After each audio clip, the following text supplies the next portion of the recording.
30 years on this rock, and not a drop of water. They dug 3 times, drove straight down and hit dry stone every time. Then this exiled prince runs his finger across a map and says, "Water flows at 11 degrees northeast. Give me 30 days." He opens his eyes on his knees on cold marble, and his hands are wrong. Too young, too smooth.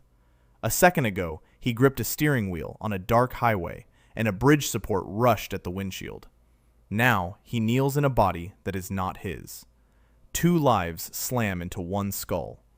24 years of a quiet prince who loved blueprints more than swords. 38 years of a military engineer who loved fortresses more than people. For 3 heartbeats, he cannot breathe. Above him, the dying emperor slumps on his golden throne, and the whole court laughs. They laugh at him. The old minister has just read the verdict. The seal of edification. 1 building per month. Nothing else. The weakest seal in 300 years. His eldest brother, Prince Lee So-gyeon, stands at the top of the steps and smiles down at him like at a dog that soiled the carpet. And here is where it gets strange. Because these fools just handed a fortification engineer with 7 years of bunker design the power to materialize 1 flawless structure every month. Exactly as drawn. No failures, no errors. And they call it a punishment. So-gyeon descends 3 steps and tells him the crown grants him the fief of Soa, a bare rocky cape on the northern border. No water, no people, no value. Build yourself a nice kennel, he says. The court roars. Gonyeol says nothing. He lowers his head, and the engineer inside him is already drawing. Not a wall, not a tower, a well. Because water comes first. Without water, no garrison. Without garrison, no wall. Without wall, no territory. Everything begins with water. The carriage rides 9 days, and he spends every one with a brush on his knee.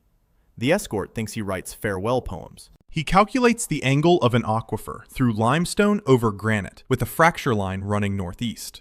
On the 10th morning, the wind nearly knocks him flat. Sowa is a gray blade of rock stabbing into a steel sea. 1 watchtower stands with 3 walls. The 4th collapsed years ago. 8 soldiers wait in front of it. Old, rusted armor, backs that will not straighten. Their commander, So-juan, steps forward. Tall, scarred, 1 eye clouded white. 30 years on the border, and this rock is his reward. He reports the garrison at full strength. 8 men, 1 cook. 2 months of supplies. No water. Gonyeol reads everybody like terrain. The commander's bad leg. The cook's ruined lungs. 8 men the Empire used and threw away. He unrolls his blueprint on the 1 surviving table, and the wind tries to tear it loose. So-juan pins each corner with a stone without being asked. What is it, the old man asks. A well. There is no water on Sowa, the commander says. They dug 3 times. Hit nothing. Gonyeol nods. You dug straight down. Water does not sit straight down. It runs at 11 degrees northeast and pools in a cavern 200 paces beneath the western shelf. In 30 days, this cape drinks. Nobody speaks. The wind howls through the missing wall. He places his hand on the bare rock and activates the seal. The blueprint burns blue and sinks into stone. The countdown begins. Why water first, the commander asks. A wall stops bandits. A barracks stops winter. Why this? Gonyeol does not look up. You survive bandits without a wall. You survive winter without a barracks. You survive nothing without water. Water is not the first building. It is the first promise. When a man sees water rise from dry rock, he stops believing nothing can change. So-juan goes quiet. Then he straightens as far as his old wound allows and says he understands. 29 days. Gonyeol draws from dawn to dark. Not 1 building, but 12. A wall that hides a gatehouse and a covered spine for the whole settlement. A barracks that shares heat with a forge, that shares ventilation with a watchtower. Every structure feeds every other, not a collection, an organism of stone. On the seventh day, old Kang, who is a carpenter before he was a soldier, points at the blueprint and says, "The chimney is wrong." No officer has listened to him in 30 years. Gonyeol moves the chimney 4 inches and asks what else he sees. Kang's eyes change. The 30th day arrives with a storm. Rain hammers the cape. At midnight, the ground trembles. Not an earthquake, something deliberate. Blue light pulses through the rock, and the sound is not a crash, but a hum, like a bell rung inside the earth. Dawn breaks clear. Where he laid his hand 30 days ago stands an octagonal pavilion of white stone. Water pours from its central basin, clean, cold, endless. So Jawan cups his hands and drinks, and stands there with water dripping from his beard and his one eye shut. Then he lowers himself to one knee. Not a soldier's salute, something older. "There should not be water here," he says. Gonyeol tells him to stand. "There was no water because no one looked." "Get up, Commander. We have 11 months and 11 buildings before winter." The old soldier rises, and for the first time the other 7 watch him with something that has no name yet, but will have one soon. The morning after the well appeared, Gonyeol was already drawing. The second building had to be a wall. Not because enemies were coming yet, but because a wall changed everything about how people saw a place. A cape with water was survivable. A cape with water and a wall was defensible. And a defensible place attracted people. People were what Sowa needed more than anything. But the wall Gonyeol drew was nothing like what this world understood. Every fortress on the continent built walls the same way. Thick, tall, straight. A fat slab of stone between inside and outside. It worked until someone brought a battering ram, or a trebuchet, or simply waited. Gonyeol spread the blueprint on the table, and Sojuan looked at it and went quiet. The shape was wrong. Not a straight line, a crescent. A sickle curving across the only land approach to the cape, with both tips pointing toward the steppe. Juan said it looked like a claw. Gonyeol said that was the point. Any force approaching from the north would enter the curve and immediately be exposed to fire from both horns at once. There was no spot outside the wall where a man could stand without being seen from at least 2 positions on the wall. No dead ground, no blind angle. But the wall was not just a wall. Inside the crescent's body, Gonyeol had drawn a gatehouse with double portcullis, a guard tower at the apex, rising 5 stories, a covered walkway running the full interior length, wide enough for 2 men carrying a stretcher. Arrow loops at every 3rd span, angled not straight out, but downward and sideways, to cover the dead zone at the base where attackers always clustered. Drainage channels in the foundation to prevent freeze cracking. All of it one structure. 1 building, 1 month. The seal would raise it whole because every stone connected to every other stone through the same load path. Gonyeol activated the seal at noon. While the wall grew beneath the rock in silence above ground, the real problem demanded attention. People. 8 soldiers could not hold a wall, or farm, or forge, or fish, or trade. Sowa needed bodies. Willing bodies. A prince with no army and no treasury could not conscript anyone, so they had to come by choice. He sent Sojuan south on the supply boat with a letter, not to the capital, to the border villages. The letter was simple. Sowa had water. Any family willing to relocate would receive a stone house within the year. There was work, there was safety, there was a future. While Juwan was gone, Gonyeol worked. He drew from dawn to dark. The barracks, the forge, the granary. Every blueprint fed into the next. The barracks would share its chimney heat with the forge. The forge would use overflow water from the well for its bellows. The granary would vent through channels that also served as cooling for the adjacent future lazarette. Nothing stood alone. Everything touched everything. On the 3rd day, he sat down beside the cook. Her name was Grandma Pak. She cooked over an open fire in a roofless lean-to behind the broken tower. Every meal tasted the same because she had the same 5 ingredients and no ventilation, and her eyes watered constantly from decades of smoke. He asked her about the smoke. She said it was nothing.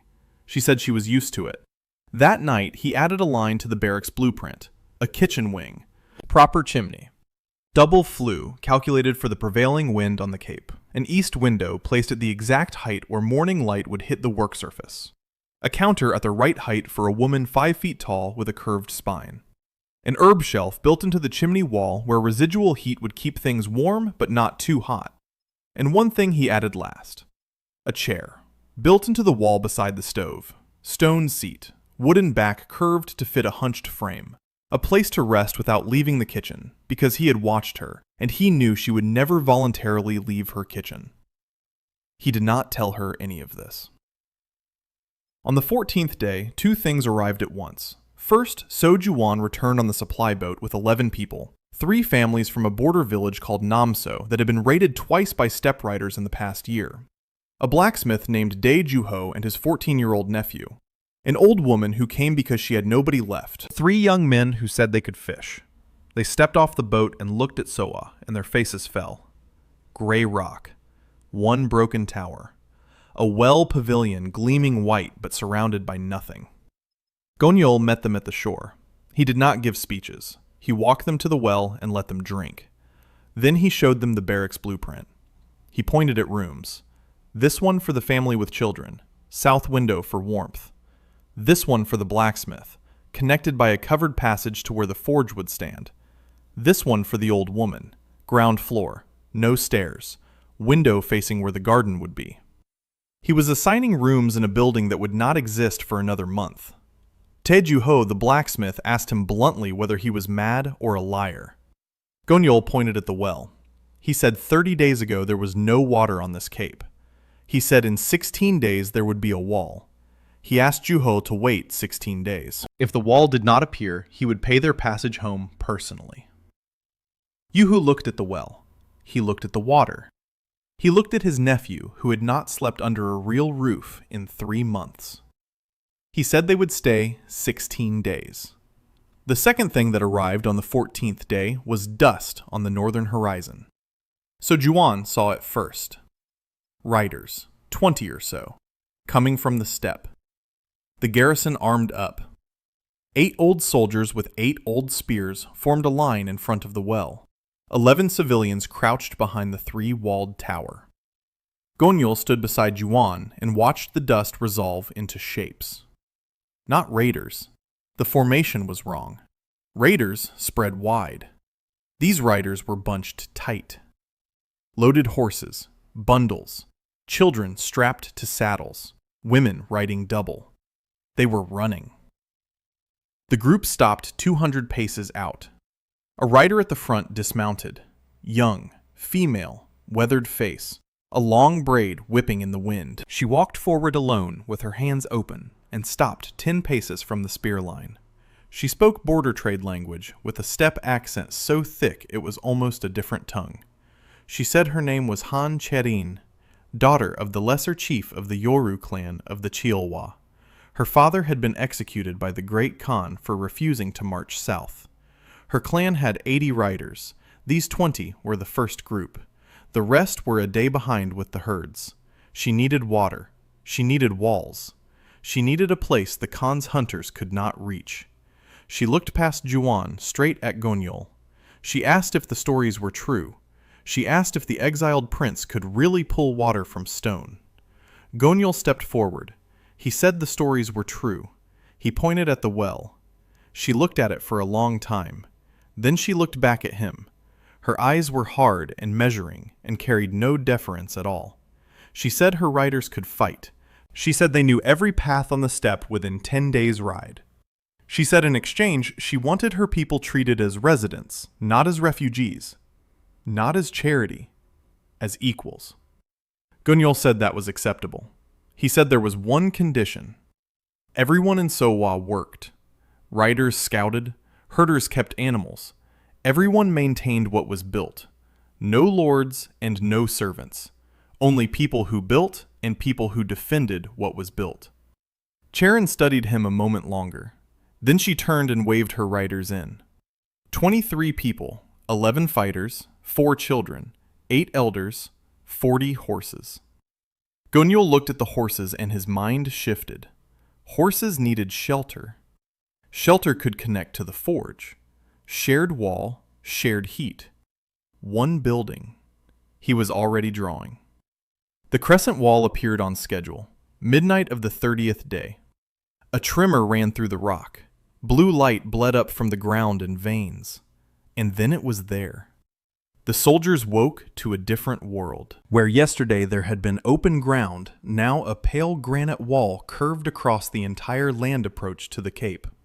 3 times the height of a man. The inner walkway ran its full length. The gatehouse at the center had a double portcullis of stone and iron.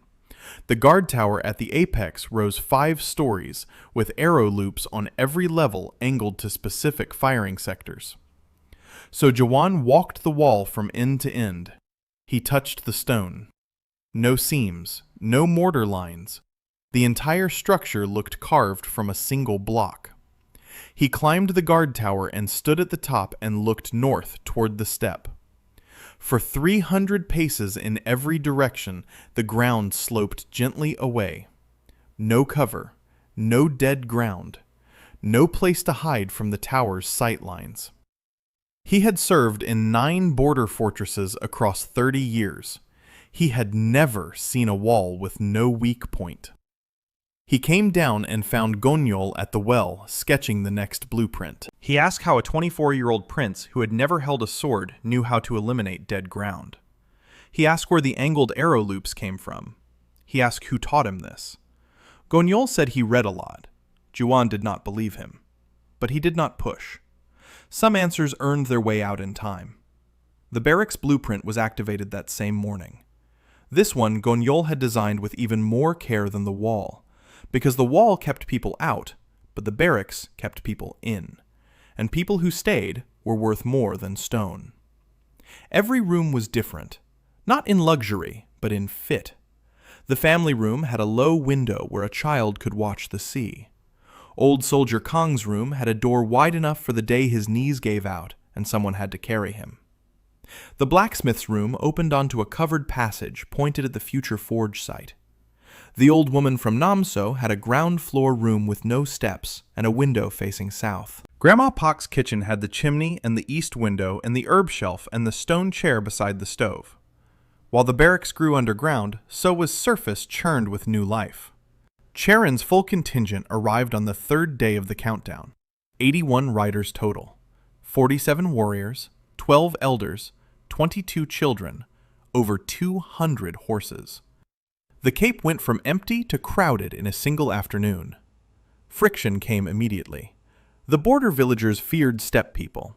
The steppe people looked at the broken tower and 8 old soldiers and questioned whether they had made a catastrophic error. Charon held her riders in line through sheer force of will, but she could not make her warriors respect the stone prince. Not yet. On the 5th day, a young warrior named Tarka stood by the well and announced to anyone listening that hiding behind walls was a coward's way. He said a real leader met enemies in open ground. He said this prince was building a cage, not a home. Gonyeol walked over. Tarka was a head taller and twice as broad, with a curved sword on his hip. Every eye on the cape watched. Gonyeol asked how many warriors Tarka's old chief had commanded. Tarka said 300. Gonyeol asked what happened when the great Khan came. Tarka's face went dark. Overrun, open ground, surrounded, 300 dead in an hour. Gonyeol nodded. He said he was sorry about the dead. Then he pointed at the crescent wall and told Tarka to look at the arrow loops. He told him to count the angles. He told him to picture 100 riders charging that curve at full gallop. The curve would funnel them into a narrowing channel.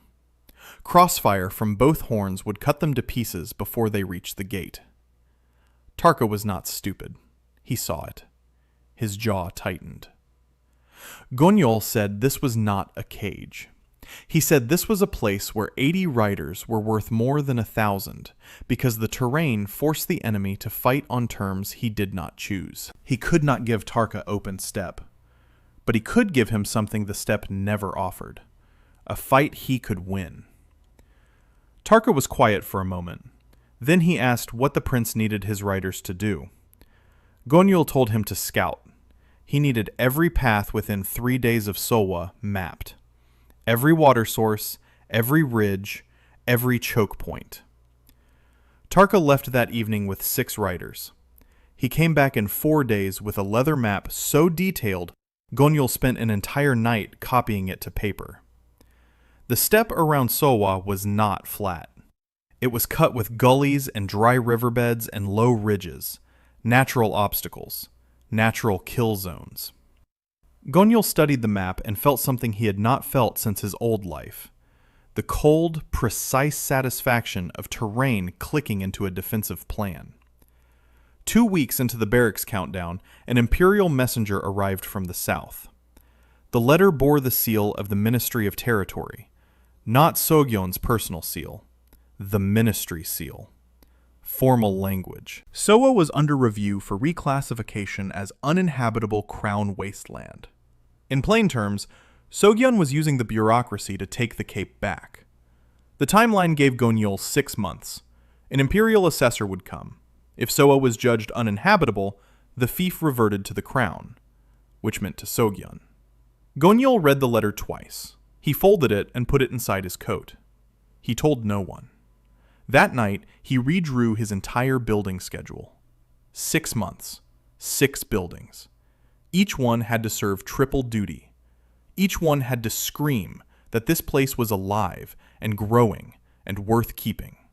The barracks appeared at midnight on day 30. 2 stories of warm stone rising behind the crescent wall. 40 rooms, shared chimney heating, communal bathhouse at one end. Grandma Pak walked into her kitchen at dawn. She stopped in the doorway. The chimney was there. The east window was there. The herb shelf was there. The counter was the right height. And beside the stove, built into the wall, was a stone chair with a wooden back curved exactly right. She sat in it. She put her hands in her lap. She looked at the window where morning light came in at the perfect angle. She sat there a very long time. Then she stood and began to cook. The meal she made that morning was the best food anyone on Sowa had ever eaten. Not because the ingredients were better, because for the first time in 30 years, she was cooking in a kitchen that had been built for her. Month 4 began with iron. The forge was the building Gonyeol had spent the most time designing, because without iron, everything stopped. No tools meant no farming. No farming meant no food beyond fish and forage. No food meant no population growth, and population was what the imperial assessor would count first. The blueprint covered the entire table and spilled over the edges. From outside, the forge would look like a squat stone building with an oversized chimney. From inside, it was a machine. The main chamber held a furnace with bellows driven by water from the well's overflow channel. Gonyeol had calculated the pipe diameter and drop height to produce a continuous air blast strong enough to reach smelting temperature. Mechanized bellows. No one on this continent had them. Every forge in the empire used hand pumps or foot bellows operated by apprentices who destroyed their shoulders before they turned 30. Gonyeol's bellows would never stop because the water never stopped. Adjacent to the furnace was the smithing floor with 3 anvil stations. Each station had its own quench trough fed by the same water system. Above the floor ran a ventilation gallery that pulled hot air up and out through the chimney throat. The hotter the forge burned, the harder the chimney pulled, self-regulating. Connected to the forge through a shared wall was the stable. Exactly as he had described to Charon, waste heat from the forge ran through sealed stone channels beneath the stable floor. Warm ground, warm horses. No smoke reaching the animals because the heat traveled through stone, not air. 40 stalls, a tack room, a hayloft with a loading hatch at ground level so the steppe elders tending the horses would not have to climb ladders. 1 building, 1 month, 200 separate calculations working as one system. Daejuho the blacksmith watched the seal activation. Then he asked the question nobody else had thought to ask. He wanted to know how the prince knew forge design. He said he had worked iron for 20 years and had never seen water-driven bellows. He said the ventilation alone was worth more than everything his old shop contained. He said this was not something learned from scrolls. Gonyeol told him he had an unusual education. Juho looked at him for a long time. Then he nodded once. From that day, he never questioned a single blueprint. While the forge grew, Gonyeol turned to the problem of the 6-month clock. The imperial assessor needed to find 4 things: water, walls, housing, industry. 3 were done or in progress. The forge would complete the 4th. But the assessment was not just a checklist, it was a judgment. The assessor needed to feel that Sohwa was alive. That meant people doing visible work, trade happening, children in the open, order and purpose in the streets that did not yet exist. He began assigning formal roles, not by rank or tradition, by ability. So Juwon received a signed commission as commander of the wall, written on proper paper and sealed with the princely seal that was the one official item Gonyeol had brought from the capital. It was the first formal appointment in Sohwa's history. Juwon read it 3 times. His hand trembled, not from age. Han Cherin became captain of scouts. Her riders already knew the step, and Tarka's map had proven their value beyond doubt. Gonyeol gave her authority over all mounted patrol and border reconnaissance. She accepted with a nod and no words, which was the step's highest form of respect. Daejuho was named Master Smith, pending the forge's completion. He asked Gonyeol if the title was real. Gonyeol said it was as real as the building that would house it. Then, on the 12th day of the forge countdown, a woman arrived at the gate alone, on foot, in a torn silk coat that had once been very expensive. She was thin and tired, and her hair was undone, and she carried a leather bag that clinked with glass vials. She told the gate guard she was a physician. She said she had walked from the capital. She said she had heard there was a place on the northern cape that took people nobody else wanted. She asked if that was true. The guard brought her to Gonyeol. She stood in front of him and looked at the blueprints spread across his table, and at the well, and at the rising shape of the crescent wall, and at the 8 old soldiers, and the steppe riders, and the blacksmith's nephew chasing a dog across the rocks.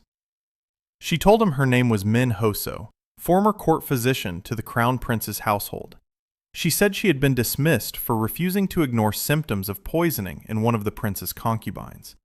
She said she could diagnose anything and treat most things, and perform surgery if she had the right conditions. She said the right conditions had never existed in any place she had worked. Gonyeol looked at her. She was 31, 7 years older than him. Her eyes were sharp and exhausted, and angry in a way that only people who have been punished for doing the right thing are angry. He asked what conditions she needed. She began listing. Clean water at the operating table. Dedicated light from the north. Separate rooms for different patients so fevers did not spread. Ventilation to remove foul air. Drainage. A place to wash instruments in hot water. She spoke like someone reciting a dream she had given up on. Gonyeol pulled a blank sheet of paper from under the stack. He began drawing. She watched. The lines took shape. A rectangular building with 6 patient rooms. A central corridor with water channels running along both walls. A surgical chamber at the northern end with windows angled to catch maximum indirect light. A ventilation system that pulled air in through low vents and out through a roof channel. Hot water fed from a small furnace connected to the well system. Drainage through sealed stone pipes running to a septic basin downhill from the living quarters. He drew for 20 minutes without stopping. When he looked up, Minhoso was staring at the blueprint with an expression he could not read. She asked him who he was. She said no builder in the empire knew what a septic system was. She said the word she used for ventilation did not even exist in the court's medical texts. Gonyeol said he was the prince with 1 brick per month. She looked at the blueprint again, then she looked at him. She said she supposed 1 brick per month was enough if the brick was built correctly. She asked when the Lazar house would be ready. He said month 6. She said she would stay until then. If it was real, she would stay longer. She called him Brick Boy.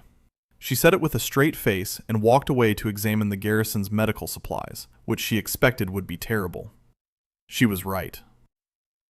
That evening, Gonyeol sat on the wall and looked north at the steppe, going dark under a winter sky.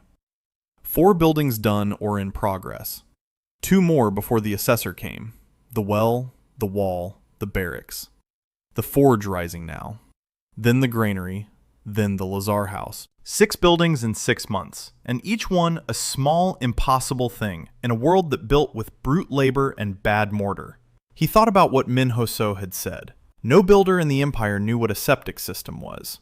She was right, and that was exactly why they had laughed at his seal, because they measured power in armies and harvests and combat strength, and they had no framework for understanding what a single mind with the right knowledge could build 1 patient month at a time. The forge appeared on day 30. The water-driven bellows started automatically the moment the overflow channel connected. The sound of rushing air through the furnace throat echoed across the cape. Daejuho walked inside and stood in the center of his new smithy and listened to the bellows breathe. He touched the anvil. He tested the quench trough.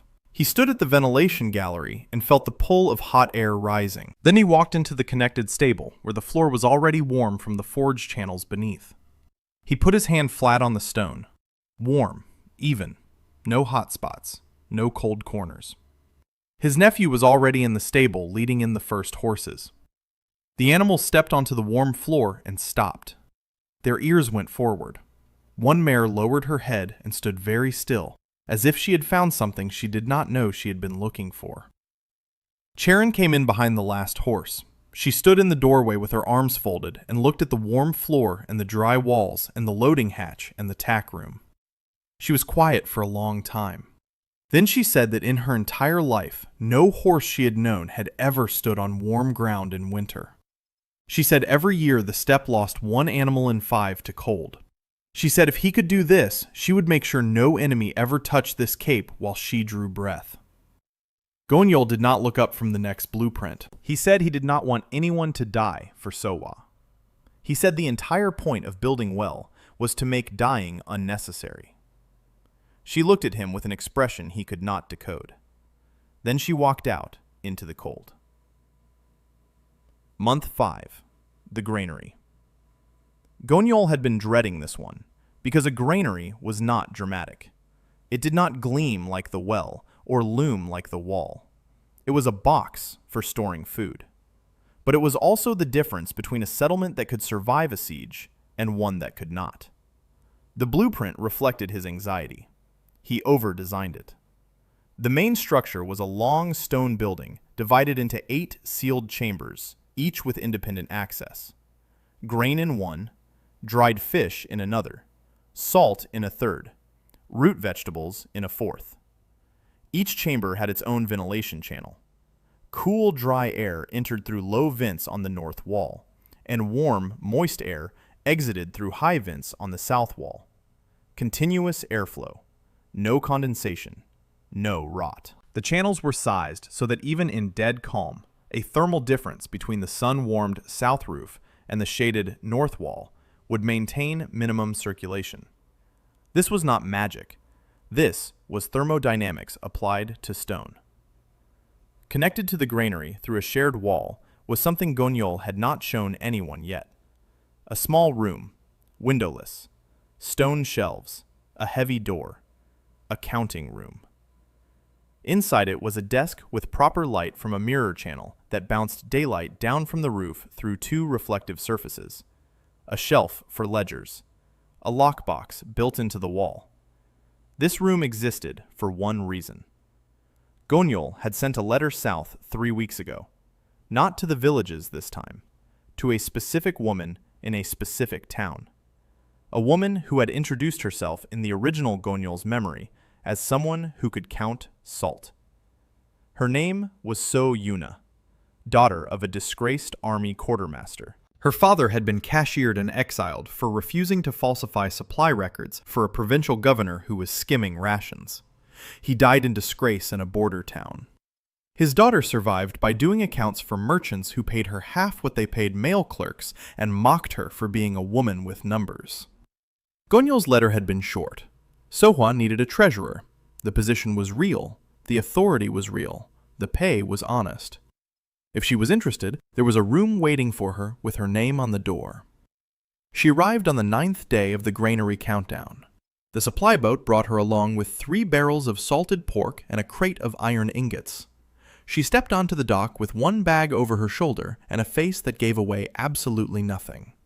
She was 23, slim, dark hair tied back tight, eyes that evaluated everything they landed on and found most of it wanting. She looked at the cape. She looked at the wall and the tower and the barracks and the forge chimney trailing smoke. Then she looked at Gonyeol and said she was Soyuna and she could count salt. Gonyeol walked her through Sohwa. He showed her the well and its flow rate. He showed her the barracks and its current occupancy.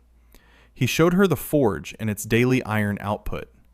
He showed her the fishing operation and its catch records, which were scratched on a piece of driftwood because nobody had thought to use paper. She listened. She asked questions. Short, dry questions that cut directly to the information she needed. How many mouths? How many days of reserves? What was the burn rate on iron stock? Where were the supply bottlenecks? By the time they reached the granary construction site, she had already identified 3 inefficiencies in the food distribution system and 1 accounting error in the fishing tallies that had been costing Sohwa roughly 10% of its catch to spoilage from delayed processing. She told Gonyeol about the error in the same tone a surgeon might use to describe a fracture. Matter of fact, no judgment, just the break in the fix. Gonyeol showed her the granary blueprint. He showed her the counting room with the mirror light and the ledger shelf and the lockbox. He showed her the door. He told her that when the building was complete, there would be a sign on that door. It would read, Chief Treasurer of Sohwa, followed by her name. She looked at the blueprint. She was quiet. Then she asked, why her? There were men in the capital with decades of experience, former ministry officials, trained accountants. Why send for the daughter of a disgraced quartermaster in a border town? Gonyeol said he did not need decades of experience. He needed someone who would count honestly, even when honesty was inconvenient. He said her father had been that person, and it had cost him everything. He said Sohwa was a place where that cost was repaid, not repeated. Yuna looked at the blueprint for the counting room one more time. Then she said she needed to see the driftwood fishing tallies immediately. She said there were probably more errors. She was right. There were 6. She found them all by sundown. She did not smile. She did not express gratitude or relief or any visible emotion. She simply began working and did not stop. But that evening after dinner, she found Gonyeol on the wall, where he sat each night reviewing the next month's blueprint. She sat down beside him without asking permission. She did not speak for a while. Then she said her father had kept every record from his service, every honest tally, every receipt he refused to falsify. She said they were in a trunk in the border town where he died. She said no one had ever looked at them. Gonyeol said he would have them brought to Sohwa. He said the counting room had a shelf for archives. She nodded.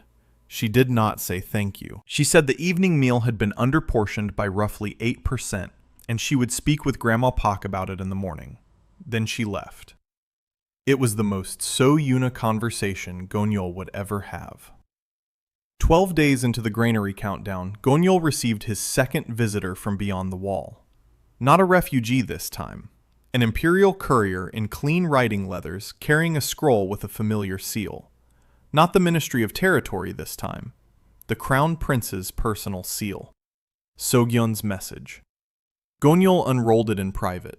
The language was courteous, perfectly courteous. The eldest prince expressed his warm concern for his youngest brother's well-being in such a remote and inhospitable posting. He expressed his hope that the challenges of frontier life had not proven too burdensome.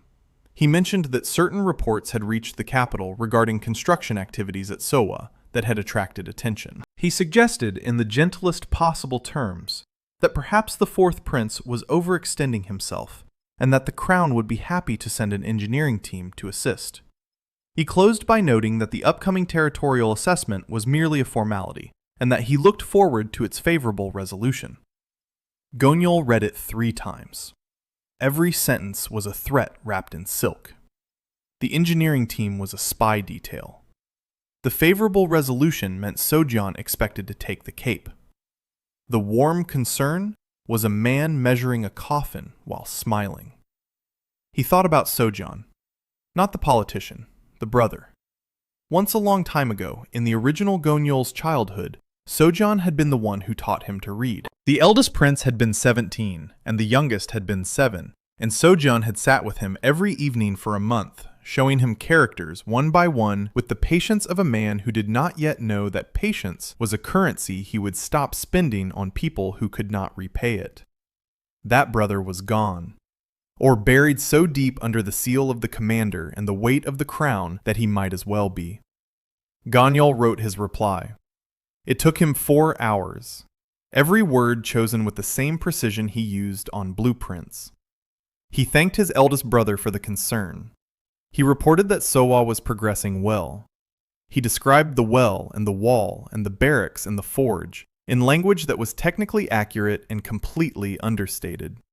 He did not mention the steppe refugees. He did not mention the population numbers. He did not mention the Lazar house or the granary. He closed by respectfully declining the engineering team, noting that the seal of edification required personal design and execution, and that outside assistance would interfere with the seal's function.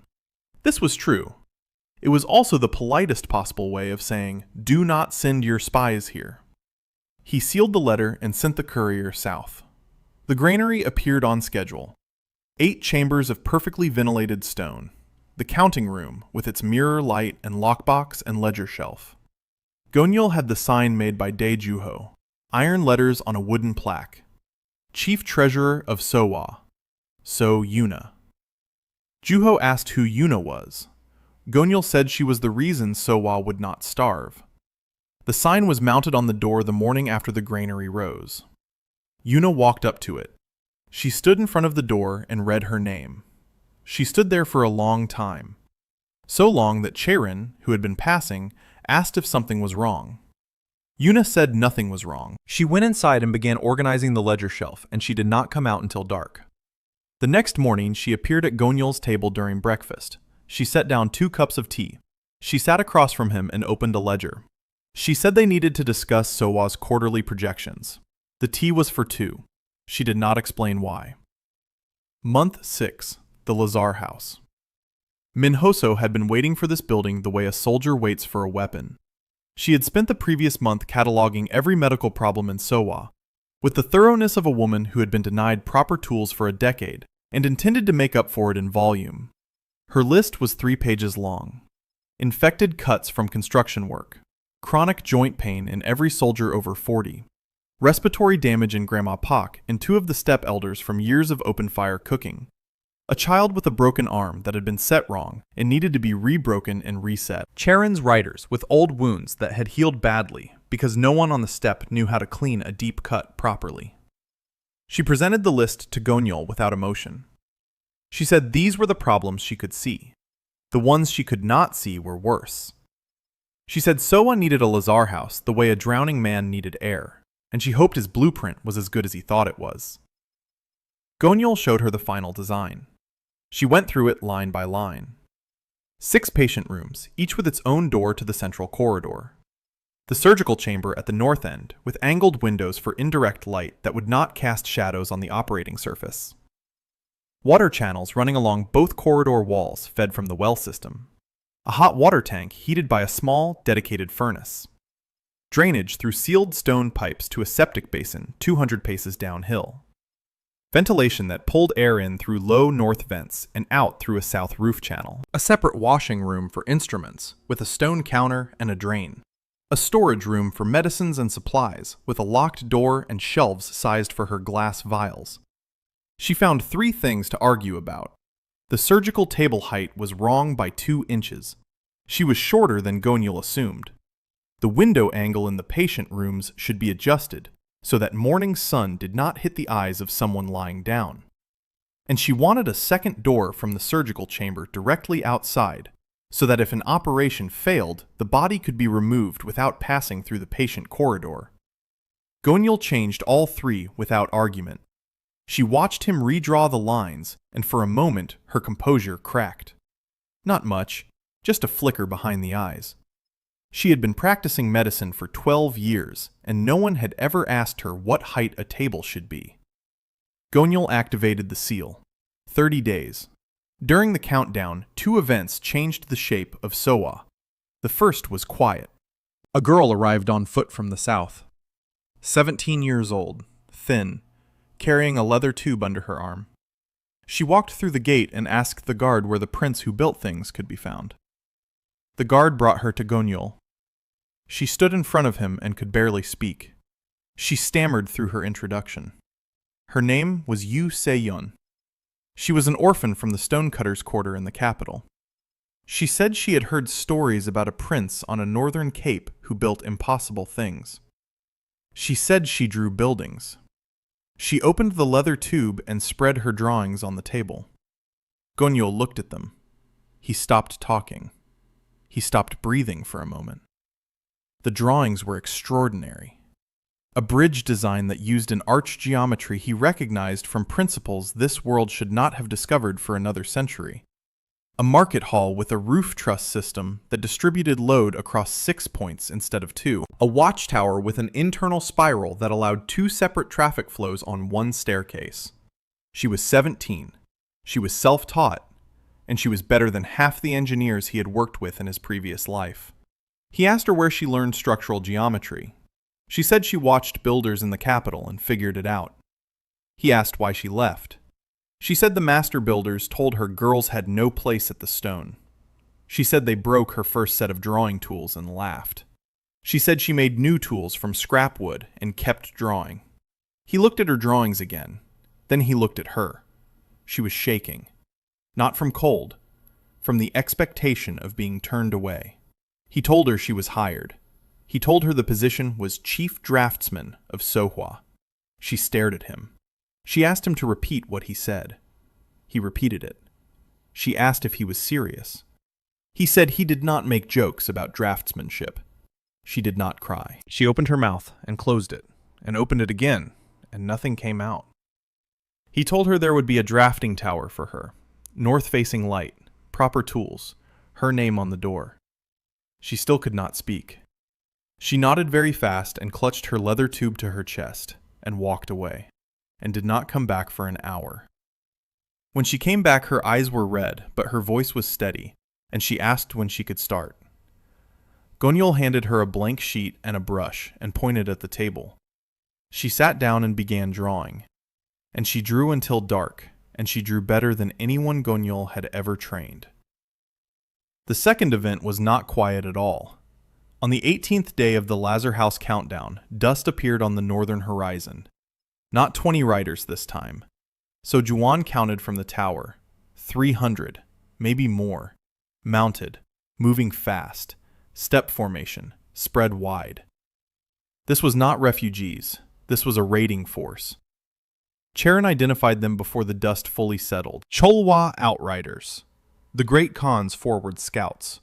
300 light cavalry meant to probe defenses and report back. If they returned with news that Sohwa was weak, the main force would follow.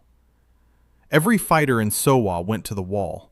47 steppe warriors with bows, 8 old soldiers with spears, Daejuho and his nephew carrying hammers because they had no swords. Gonyeol stood on the guard tower at the apex of the crescent wall and watched the riders approach. They came fast. The steppe way, no formation, just speed and noise and dust meant to terrify. They expected to see a broken tower and a handful of old men. They did not expect a wall. The lead riders pulled up 300 paces out. Gonyeol could see the confusion. They had been told this was an empty cape, a joke fief for a joke prince. But here was a granite crescent with no seams and no weak point, and a guard tower with arrow slits on every level, and riders on the wall with bows already drawn. The Cholwa commander was experienced enough to know what he was looking at. He sent a probe. 30 riders at a gallop aimed at the center of the curve. The curve did exactly what Gonyeol had designed it to do. It funneled them. The 30 riders entered the narrowing channel between the wall's horns, and suddenly they were not spread out anymore. They were compressed, bunched, and Charon's archers on both horns had them in a crossfire that covered every inch of the approach. Charon did not need to be told. She gave the order. 40 bows released at once. The 30 riders broke before they reached the gate. 11 horses went down. The rest wheeled and ran. The commander tried twice more with different angles. Each time, the wall's geometry channeled his riders into the killing ground. Each time, the crossfire from the horns cut them apart. Soa lost 2 men. The steppe lost nearly 80. By late afternoon, the remaining force pulled back to the horizon and waited. Gonyeol knew they were waiting for dark. Steppe riders preferred night attacks. He also knew something they did not. The guard tower's arrow loops had been angled not just for daylight engagement. 3 of the 5 levels had loops pointed at the ground within 50 paces of the wall base. Night attackers who reached the base would be silhouetted against the lighter rock, while the defenders above remained invisible. When the night attack came, it lasted less than an hour. The Cholwa left their dead on the rocks and rode north and did not come back. In the morning, Gonyeol stood on the wall and looked at the field. Arrows and bodies and broken spears. 2 of his own people dead. He knew their names. He had designed their rooms in the barracks. He stood there a long time. Then he went back to the table and drew a stone marker for the cape's eastern point. 2 names carved into granite. It was not a building. The seal could not make it. Dae-Juho carved it by hand in 3 days. Soa buried its first dead with their names facing the sea and the sun, and every person on the cape standing behind them. The Lazar house appeared on schedule. Minhoso walked inside at dawn. She checked every room. She tested the water flow. She examined the surgical table, which was now the correct height. She opened and closed the second door that led directly outside. She stood in the washing room and turned the hot water valve and watched clean, heated water pour over stone. She was quiet for a very long time. Then she walked outside and sat on the wall, and the morning light caught her face, and it was wet. She sat there until the sun was fully up. Then she went inside and began treating patients, and she did not stop for 14 hours. The first surgery she performed in the new Lazar house was resetting the child's broken arm. The child survived. The arm healed straight. When it was over, she walked outside again and stood in the cold and looked at the sky and said to no one in particular that this was what a proper room could do. Gonyeol heard her. He did not respond. He was already drawing month 7. 6 buildings stood on Soa: the well, the wall, the barracks, the forge, the granary, the Lazar house. 6 months. 600 people now living on a cape that had held 8 soldiers and a cook half a year ago. And the imperial assessor was coming. So Juwon's scouts spotted the official party 3 days out. A dozen riders in ministry colors. A palanquin for the assessor. A small military escort that Juwon recognized as palace guard, not border troops. The assessor was someone important enough to warrant protection, but not important enough to send a full battalion. This meant Sojeon was playing it carefully. A low-ranking assessor would have been easy to buy. A high-ranking one was harder to dismiss if he ruled in Sowa's favor. Gonyeol spent those 3 days doing something no one expected. He cleaned. Not the buildings. The buildings maintained themselves through the seal's magic. He cleaned the spaces between them. The paths were swept. The drainage channels along the walkways were flushed. The well pavilion's basin was scrubbed until the white stone glowed. The forge was banked to a low flame so it would not belch smoke during the inspection. The granary was opened with every chamber displayed. Yuna had prepared an accounting ledger so precise and comprehensive that it included daily caloric intake per resident, cross-referenced with labor output. She had also prepared a second ledger documenting trade. The fishing boats had been selling surplus catch to passing merchant vessels for 2 months. It was a small income, but it was income. Documented, taxable, legitimate. The assessor arrived on the 4th day. His name was Kwon Dae-sung, a ministry official in his 50s with a round face and careful eyes and the posture of a man who had spent 30 years sitting at desks and judging other people's work. He stepped out of his palanquin and looked at Soa, and his careful eyes went wide. He had been briefed. He had been told this was a barren cape with a delusional prince and a handful of exiles playing at civilization. He was looking at a walled settlement with a functioning forge and a harbor and 600 people going about their work as though they had lived here for years, not months. Gonyeol met him at the gate. He was polite, he was precise. He did not perform. He simply walked the assessor through Sowa building by building and let the structures speak. The well and its flow rate, the wall and its coverage, the barracks and its occupancy, the forge and its output, the granary and its reserves, the Lazar house and its patient records, which Minhoso presented with the clinical efficiency of a woman who had been keeping medical data since before the assessor was filing his first report. Kwon Dae-sung took notes, many notes. He measured walls, he counted rooms, he inspected the water system and the drainage, and the ventilation, and at one point he stood in the forge for 10 minutes, watching the water-driven bellows and writing furiously. He asked questions, technical questions. How was the water channeled from the well to the forge? What was the wall's composition? How were the granary's ventilation channels calculated? Gonyeol answered everything with the measured calm of someone who understood every molecule of what he had built. The assessor spent 2 days inspecting. On the evening of the second day, he sat with Gonyeol in the common room of the barracks and drank tea. He was quiet for a long time. Then he said something that Gonyeol had not expected. He said the buildings were extraordinary. He said in 30 years of territorial assessment, he had never seen construction of this quality. He said the ventilation system in the granary alone was worth a paper to the Imperial Engineering Society. Then he paused.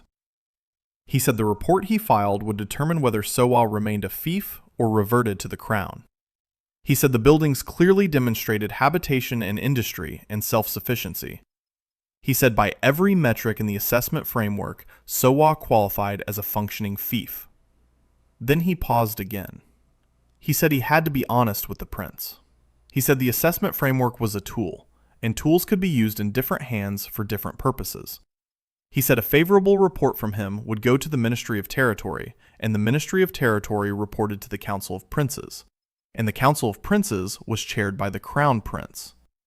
He did not say what this meant. He did not have to. Gonyeol understood. Even a perfect report could be buried, or overruled, or lost in bureaucratic procedure if Sojin wanted it to happen. The assessor was telling him that the Cape was safe for now, but the war was not over. It was merely moving to a different battlefield. Gonyeol thanked him. He asked the assessor to file his report honestly and let the structures speak for themselves. Kwon Dae-sung nodded. He said there was one more thing. He said on his way north, he had passed through 3 border towns, and in each one, people had asked him about Sowa. They asked about the water. They asked about the wall. They asked if the prince was taking more settlers. He said word was spreading faster than any ministry dispatch. Gonyeol filed that information. Word spreading meant more people coming. More people meant more mouths, but also more hands, and more skills, and more tax base, and more reasons for the ministry to rule in his favor, regardless of Sojin's pressure. The assessor left the following morning. His report would take a month to reach the capital. In that month, Gonyeol had to build the 7th structure, and it had to be the most ambitious yet. Not because of politics, because of winter. The first real northern winter was coming, and 600 people needed more than a barracks. They needed a home. Month 7, the Great Hall. Gonyeol designed it as the heart of Sowa, not a throne room, not a feasting hall for lords, a communal space, long and low and warm.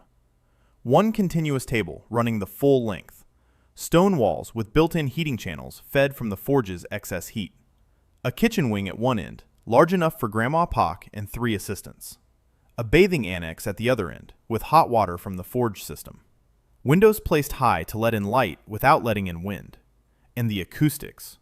Gonyeol spent 4 days on the acoustics alone. He shaped the ceiling as a shallow barrel vault, calculated to carry a quiet voice from one end of the hall to the other, without amplifying the noise of 300 people eating.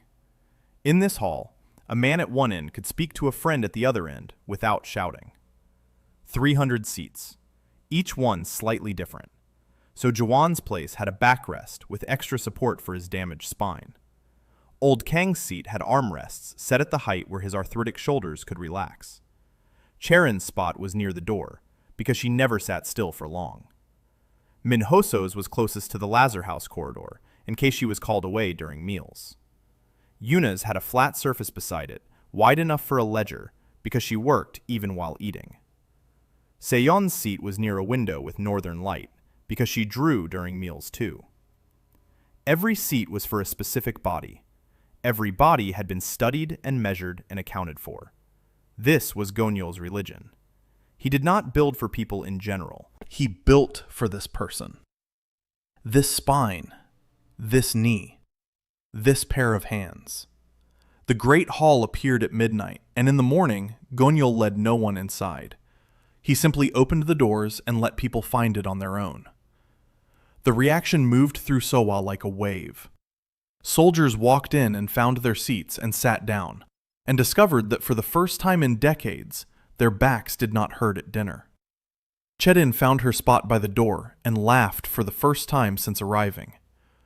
Grandma Pak stood in the new kitchen and touched the counter and the stove and the ventilation hood, and sat in her second chair, which was identical to the one in the barracks kitchen because Gonyeol had measured the first one and replicated it exactly. Yuna found the flat surface beside her seat and placed her ledger on it and said nothing, and her silence was louder than applause. That evening, 300 people ate together for the first time. The hall was warm. The food was hot. The acoustics worked perfectly. Quiet conversations crossed from one end to the other like threads in a loom. And outside the wind screamed across the cape as the first winter storm arrived and not a draft touched the table. Winter hit Sowa like a fist. The northern storms came one after another. Wind strong enough to push a man sideways, snow that fell horizontal, temperatures that turned standing water to stone overnight. And inside the walls, Sowa held. The barracks heating system worked. The forge stayed lit. The granary kept its stores dry. The great hall became the center of life, as 600 people gathered each evening around a table designed to hold them. Gonyeol used the winter months to build what Sowa needed most for the next phase. Month 8, the port dock. This was the building he had been waiting for since the first week. Sowa sat on a cape with a natural bay on the southern side, sheltered from the worst northern storms, deep enough for a mid-sized vessel. But without a proper dock, the bay was useless. Boats had to anchor offshore and ferry supplies in by rowboat. Slow, wasteful, dangerous in rough water. The dock design required something no builder on this continent had attempted: underwater foundation work. The seal built what the blueprint showed, and the blueprint could include structures below the waterline. But the timing had to be exact. Gonyeol calculated the tidal cycle for the bay and found a window. Lowest tide of the winter. The bay floor would be exposed for 6 hours. He laid the blueprint at the moment of lowest ebb. The dock design was a stone pier extending 40 paces into the bay, with a curved breakwater arm creating a protected harbor within the harbor. A loading crane at the pier head, stone bollards, a sloped ramp for dragging boats ashore, and connected to the pier by a stone causeway, a dry dock with a wooden frame shelter large enough to hold a ship of moderate size. One building, 1 month. Half of it underwater. When the dock appeared, it changed everything. Merchant ships that had been sailing past the Cape now had a reason to stop. The first trader arrived within a week, a grain merchant from the southern coast who had heard rumors of a northern settlement buying iron tools and selling surplus fish. He sailed into the new harbor and stared at the stone pier, and the crane, and the breakwater. And he asked Gonyeol how long the dock had been here. Gonyeol said 1 week. The merchant laughed. Then he stopped laughing, because Gonyeol was not smiling. Trade began immediately.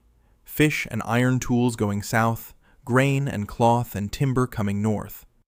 Yuna handled every transaction with the precision of a woman who had been waiting her whole life for numbers that mattered.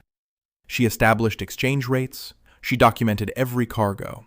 She calculated tariffs low enough to attract traders, but high enough to build Sohwa's treasury. Within 2 months, the dock was generating more income than most border fiefs saw in a year. Month 9. The Lighthouse Observatory. This was the building that made Caitlin Obudion possible. Caitlin arrived in the 8th month, not by choice. Her merchant brig out of the western continent had been caught in the same winter storms that battered Sohwa. The ship broke apart on the rocks a mile south of the Cape.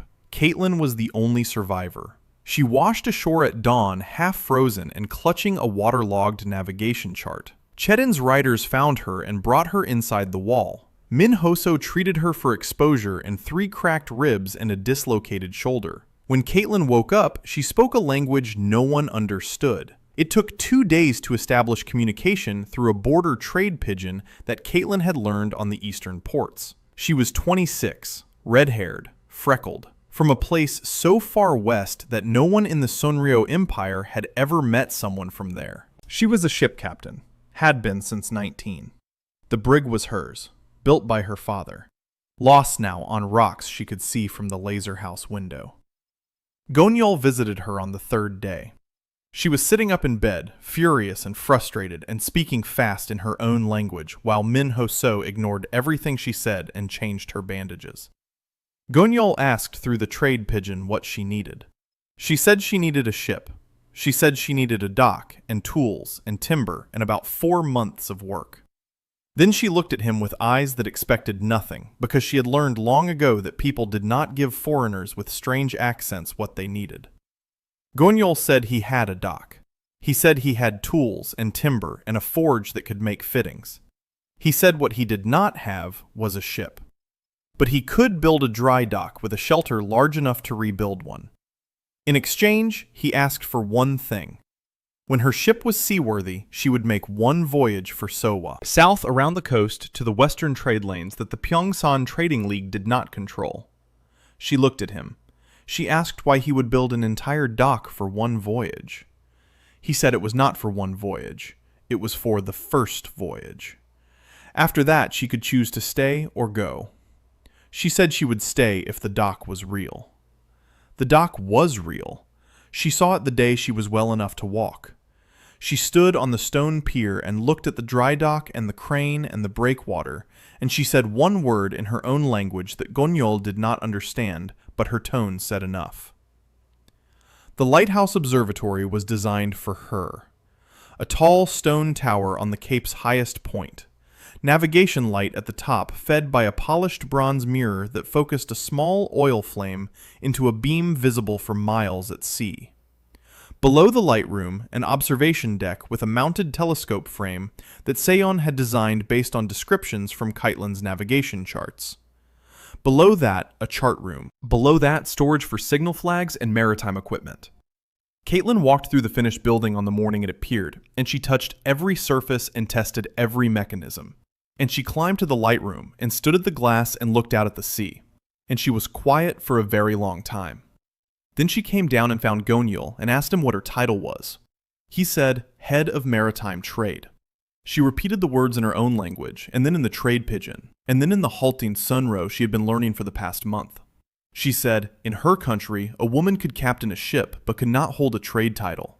She said she had not expected this continent to be different. Gonyeol said Sohwa was not the continent. Month 10. The Winter Garden. This building existed because of a letter Gonyeol had written 2 months ago. The letter went to the capital, not to the palace, to a small estate on the outskirts, where disgraced members of the imperial family were housed in comfortable exile. The letter was addressed to Princess Lee Yuri, his cousin, 22 years old, bearer of the seal of the garden.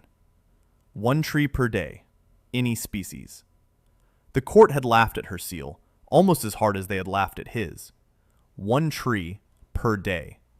What use was that when armies needed forging and kingdoms needed conquering? Yuri had been exiled to the estate at 16, and had spent 6 years growing a garden that no one visited and no one praised, and no one saw as anything but a gentle madwoman's hobby. Gonyeol's letter was short. He wrote that Sohwa needed her. He wrote that her seal, combined with his, could create something neither could alone. He wrote that he was building a glass dome greenhouse, and that inside it her trees could grow year-round, regardless of the northern winter. He wrote that she was not a mistake. He wrote that she was the second half of his seal, and without her roots, his walls were just stone. She arrived on the supply ship 3 weeks later, small, quiet, gray dress. She apologized to the gate guard for existing. She apologized to So Juwon for the inconvenience of her visit. She apologized to Gonyeol for taking up his time. She had been apologizing for so long that it had become the shape of her voice. Gonyeol showed her the blueprint for the winter garden. A glass dome 60 paces across, supported by a stone ring wall with internal heating channels. The glass panels were calculated to the degree. Angle of incidence for maximum winter sunlight. Thermal mass in the stone floor to retain heat overnight. Ventilation panels that could open in summer and seal in winter. Inside it, the temperature would never drop below what a temperate forest required, even in the deepest northern freeze. She looked at the blueprint. She looked at the glass panels. She looked at the heating calculations. She asked if this was real. He said it was real. She asked why he would spend one of his 12 annual buildings on a garden for her. He said it was not a garden for her. It was a garden for Sohwa. Her seal could grow fruit trees and nut trees and timber and medicinal plants inside this dome through the entire winter. Her 1 tree per day became food and medicine and building material year-round. Her seal and his together turned a barren cape into a place that could feed itself independently of any supply line. She was quiet for a long time. Then she said, no one had ever told her that her seal was useful. He said her seal was not useful, it was essential. The winter garden appeared on the last day of month 10. Yuri walked inside at dawn. She touched the warm stone floor. She looked up through the glass at the gray winter sky. She knelt and placed her hand on the earth that Gonyeol had laid inside the dome, rich soil brought by ship from the southern coast. She activated her seal. A sapling pushed through the earth, an apple tree, small and perfect. By evening, it had grown to full height. She stood beneath it and reached up and touched a branch, and the branch had blossoms already opening in the warmth of the dome. She cried. Not from sadness, not from gratitude, from the simple, overwhelming fact that for the first time in her life, the thing she could do mattered. Month 11, the drafting tower. Gonyeol had promised Seon a workspace, and he kept his promises. The tower was 5 stories tall and narrow. Northern windows on every level for consistent indirect light. Drawing tables at 3 heights for standing and sitting, and the awkward in-between position that draftsmen fell into during long sessions.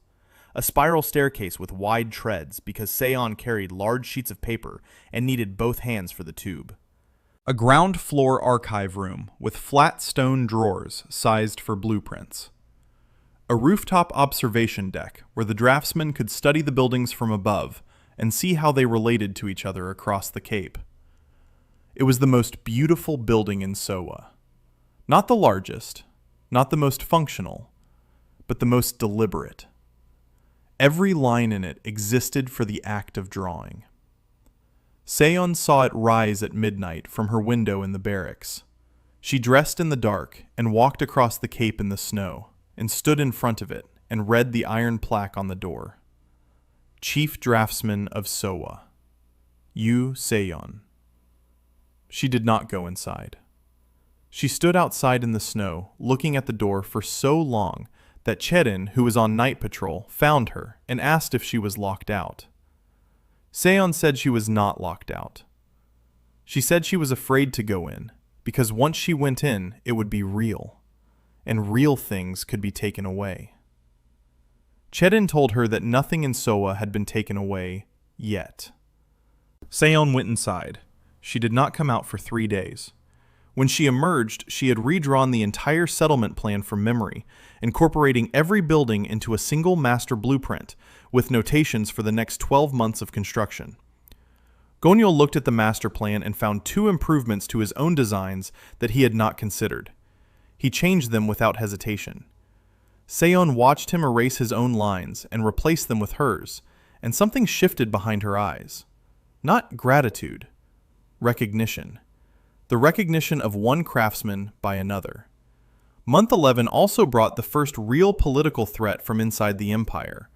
Not from Sogyeon directly, from the Pyeongsan Trading League. A delegation of 3 merchants arrived at the dock on a fast cutter, well-dressed, polite, carrying gifts and ledgers and a proposal wrapped in silk.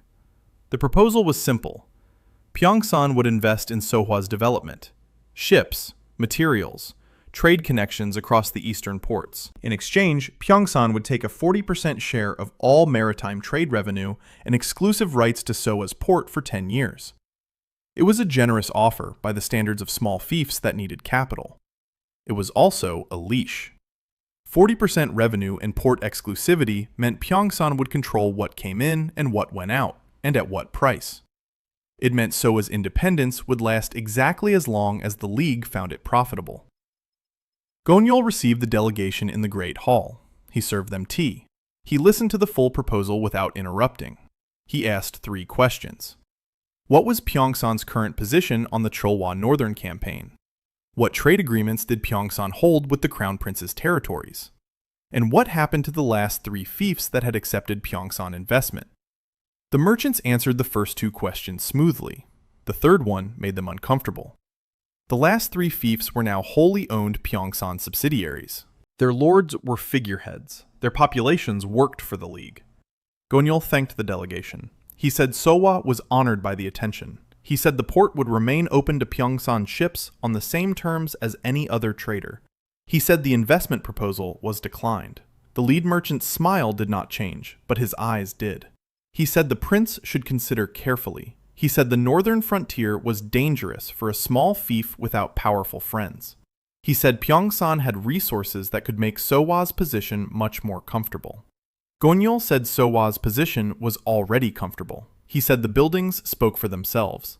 He said the port was open and the terms were fair and the conversation was over. The delegation left. Yuna watched them sail south from the lighthouse observatory and then came to Gonyeol with a ledger.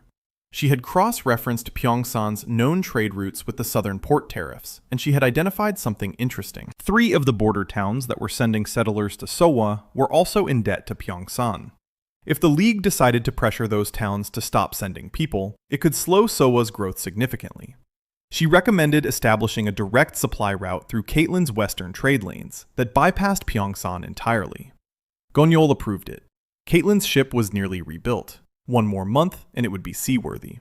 The western route would take longer, but it would be free of League control. The month ended with something that was not on any schedule. On the 28th night of the countdown, a winter storm hit harder than any before. Wind tore across the cape. Snow fell so thick the wall sentries could not see the ground. And in the middle of the storm, Cherin burst into the Great Hall with snow in her hair and blood on her hands, and said 3 words. Riders from the north. Not an attack. Worse. A Cholwa war party had ridden through the storm driving a column of prisoners. Civilian prisoners.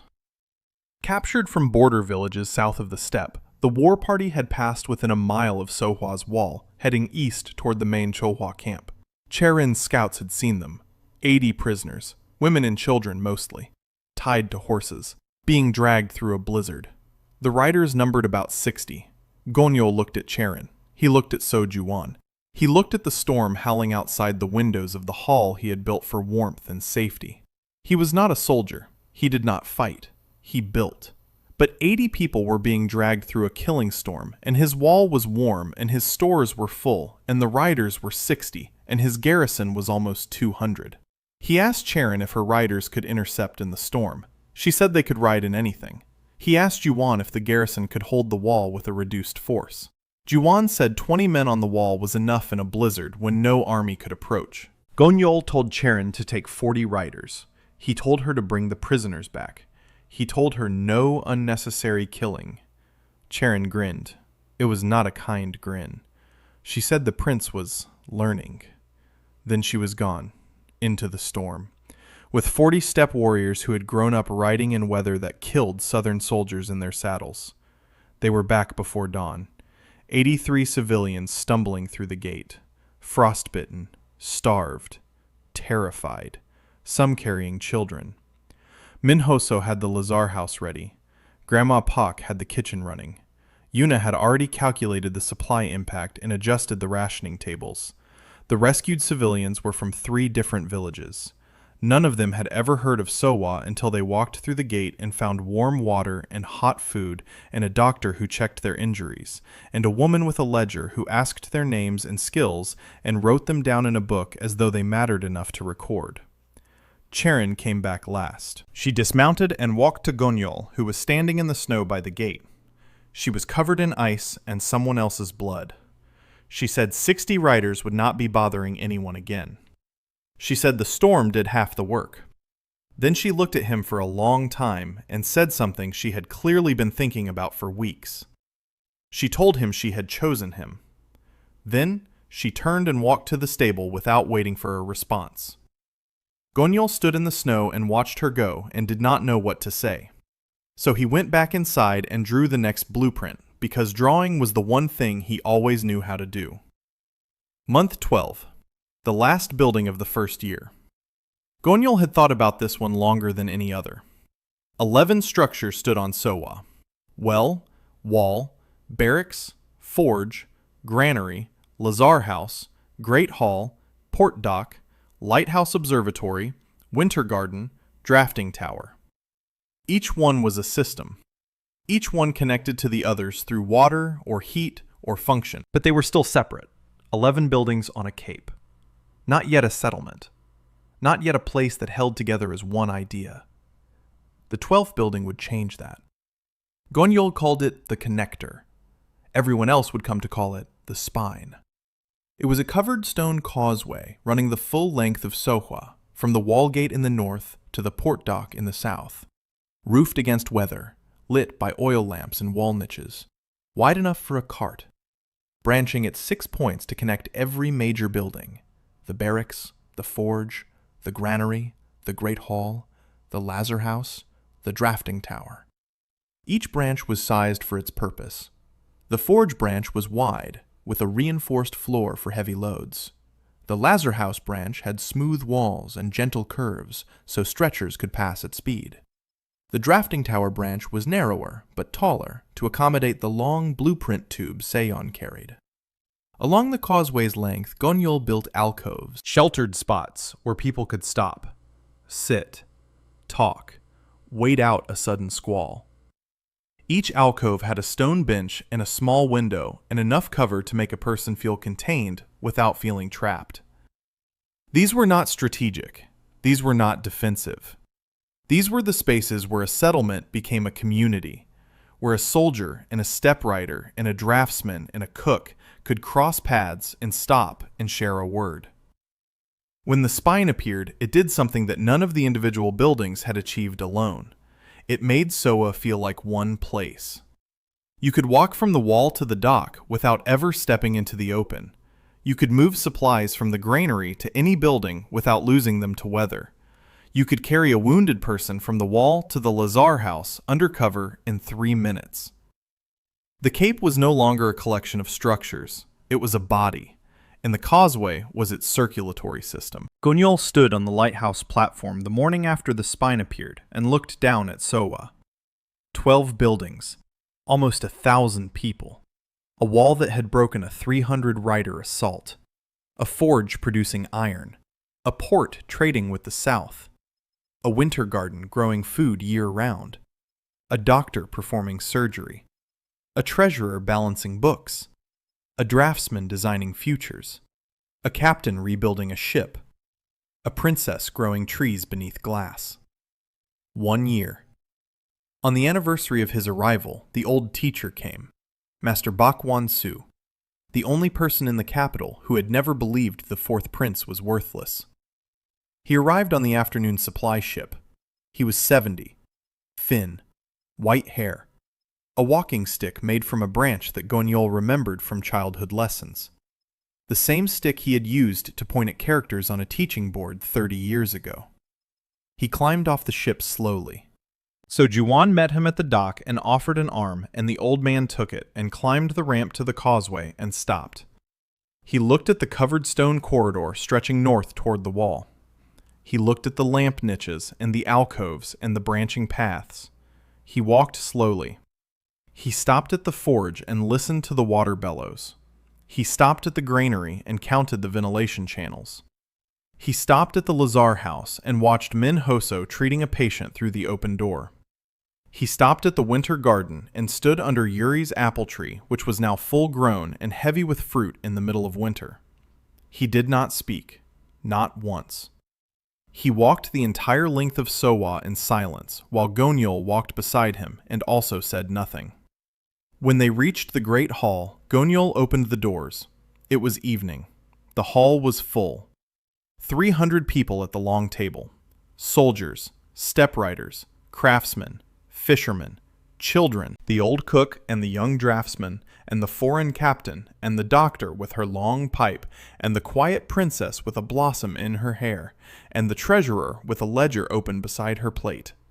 Every seat occupied, every seat different, every seat made for the person sitting in it. Master Bach stood in the doorway and looked at the room for a very long time. The warmth came out in waves. The sound was not loud, but it was full. Conversations crossing the room on acoustics designed to carry them. A child laughing at the far end. The clink of bowls. The hiss of the kitchen stove. The old man turned to Gonyeol. His eyes were wet. He said Gonyeol had not built a fortress. He said Gonyeol had built a home that no one had ever thought to build. Gonyeol looked at his teacher. He said a fortress was a home that could not be taken away. Master Bach looked at him. Then he looked back at the hall. Then he walked to the table. There was one empty seat. It had a backrest cushion that was exactly the right thickness for a 70-year-old man with a sore lower back. Bak Wan-su sat down, and only then did Gonyeol sit, and the hall was complete. After dinner, Gonyeol walked the old man to the guest room in the barracks. At the door, Bak Wan-su stopped. He said there was news from the capital that Gonyeol needed to hear. The emperor was dying. Weeks at most. When the emperor died, the 3 eldest princes would fight for the throne. Sogyeon was the strongest candidate, but the 2nd and 3rd princes had their own alliances. Civil war was not certain, but it was likely. And in the chaos, the Cholwa Confederation was massing on the northern border in numbers not seen in a century. The steppe khans smelled weakness. They were coming south. Not a raiding party, not a probe, the full horde. Gonyeol asked how much time. Bak Wan-su said the best estimates were spring, 3 months, maybe 4. Gonyeol nodded. He thanked his teacher. He went to his room. He sat at his desk and unrolled a blank sheet of paper. 12 buildings stood on Sowa. 24 more months before he hit the seal's limit of 36.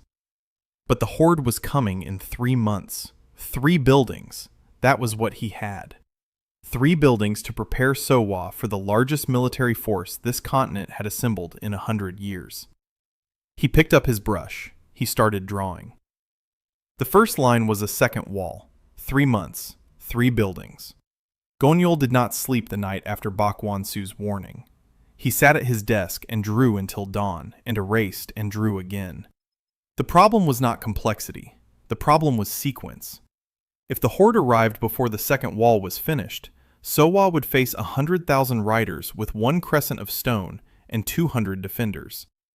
If the second wall was finished, but the armory was not, then defenders would stand on perfect ramparts with no arrows. If the armory was done, but the third structure was not, then Sowa would hold for days, but not for weeks. Every building depended on the ones before it. The order had to be exact. Month 13. The second wall. Not a copy of the first. The crescent wall covered the land approach. The second wall covered everything else. It was a ring. A full perimeter wall enclosing the entire cape, from the crescent in the north to the cliffs in the south. Lower than the crescent. Thinner, but continuous. and built with one feature that no fortress on this continent had ever used: angled bastions. 8 points where the wall jutted outward in triangular projections. Each bastion gave defenders a flanking angle along the wall face on both sides. Any attacker who reached the base of the wall would be hit from 3 directions: from above, from the left bastion, from the right bastion. No dead ground anywhere along the perimeter. Gonyeol had studied this principle in his old life. Star forts, the geometry that made medieval walls obsolete in European history. This world had not invented gunpowder yet, so the full star fort was unnecessary, but the flanking principle was universal. An arrow killed just as well from a 45-degree angle as a cannonball. Inside the ring wall, he built a second gate complex on the southern approach. Not as heavy as the northern crescent gate, but layered. 2 portcullises with a killing chamber between them. Arrow slits covering the chamber from 4 directions. A man who breached the first gate would enter a stone box where every surface shot at him. While the wall grew, Sowa prepared. So Juwan drilled the garrison daily, not the 8 old soldiers anymore. 200 fighters now. The original soldiers formed a training cadre. Charin's step riders handled cavalry operations. Daejuho's forge ran day and night, producing arrowheads and spear points, and the iron fittings for mantlets that carpenters built from timber off Kiteland's western trade run. Yuna calculated consumption rates for a siege: food, water, arrows, medical supplies, firewood. She presented Gonyeol with a table showing that Sowa could sustain 1,200 people for 90 days without resupply.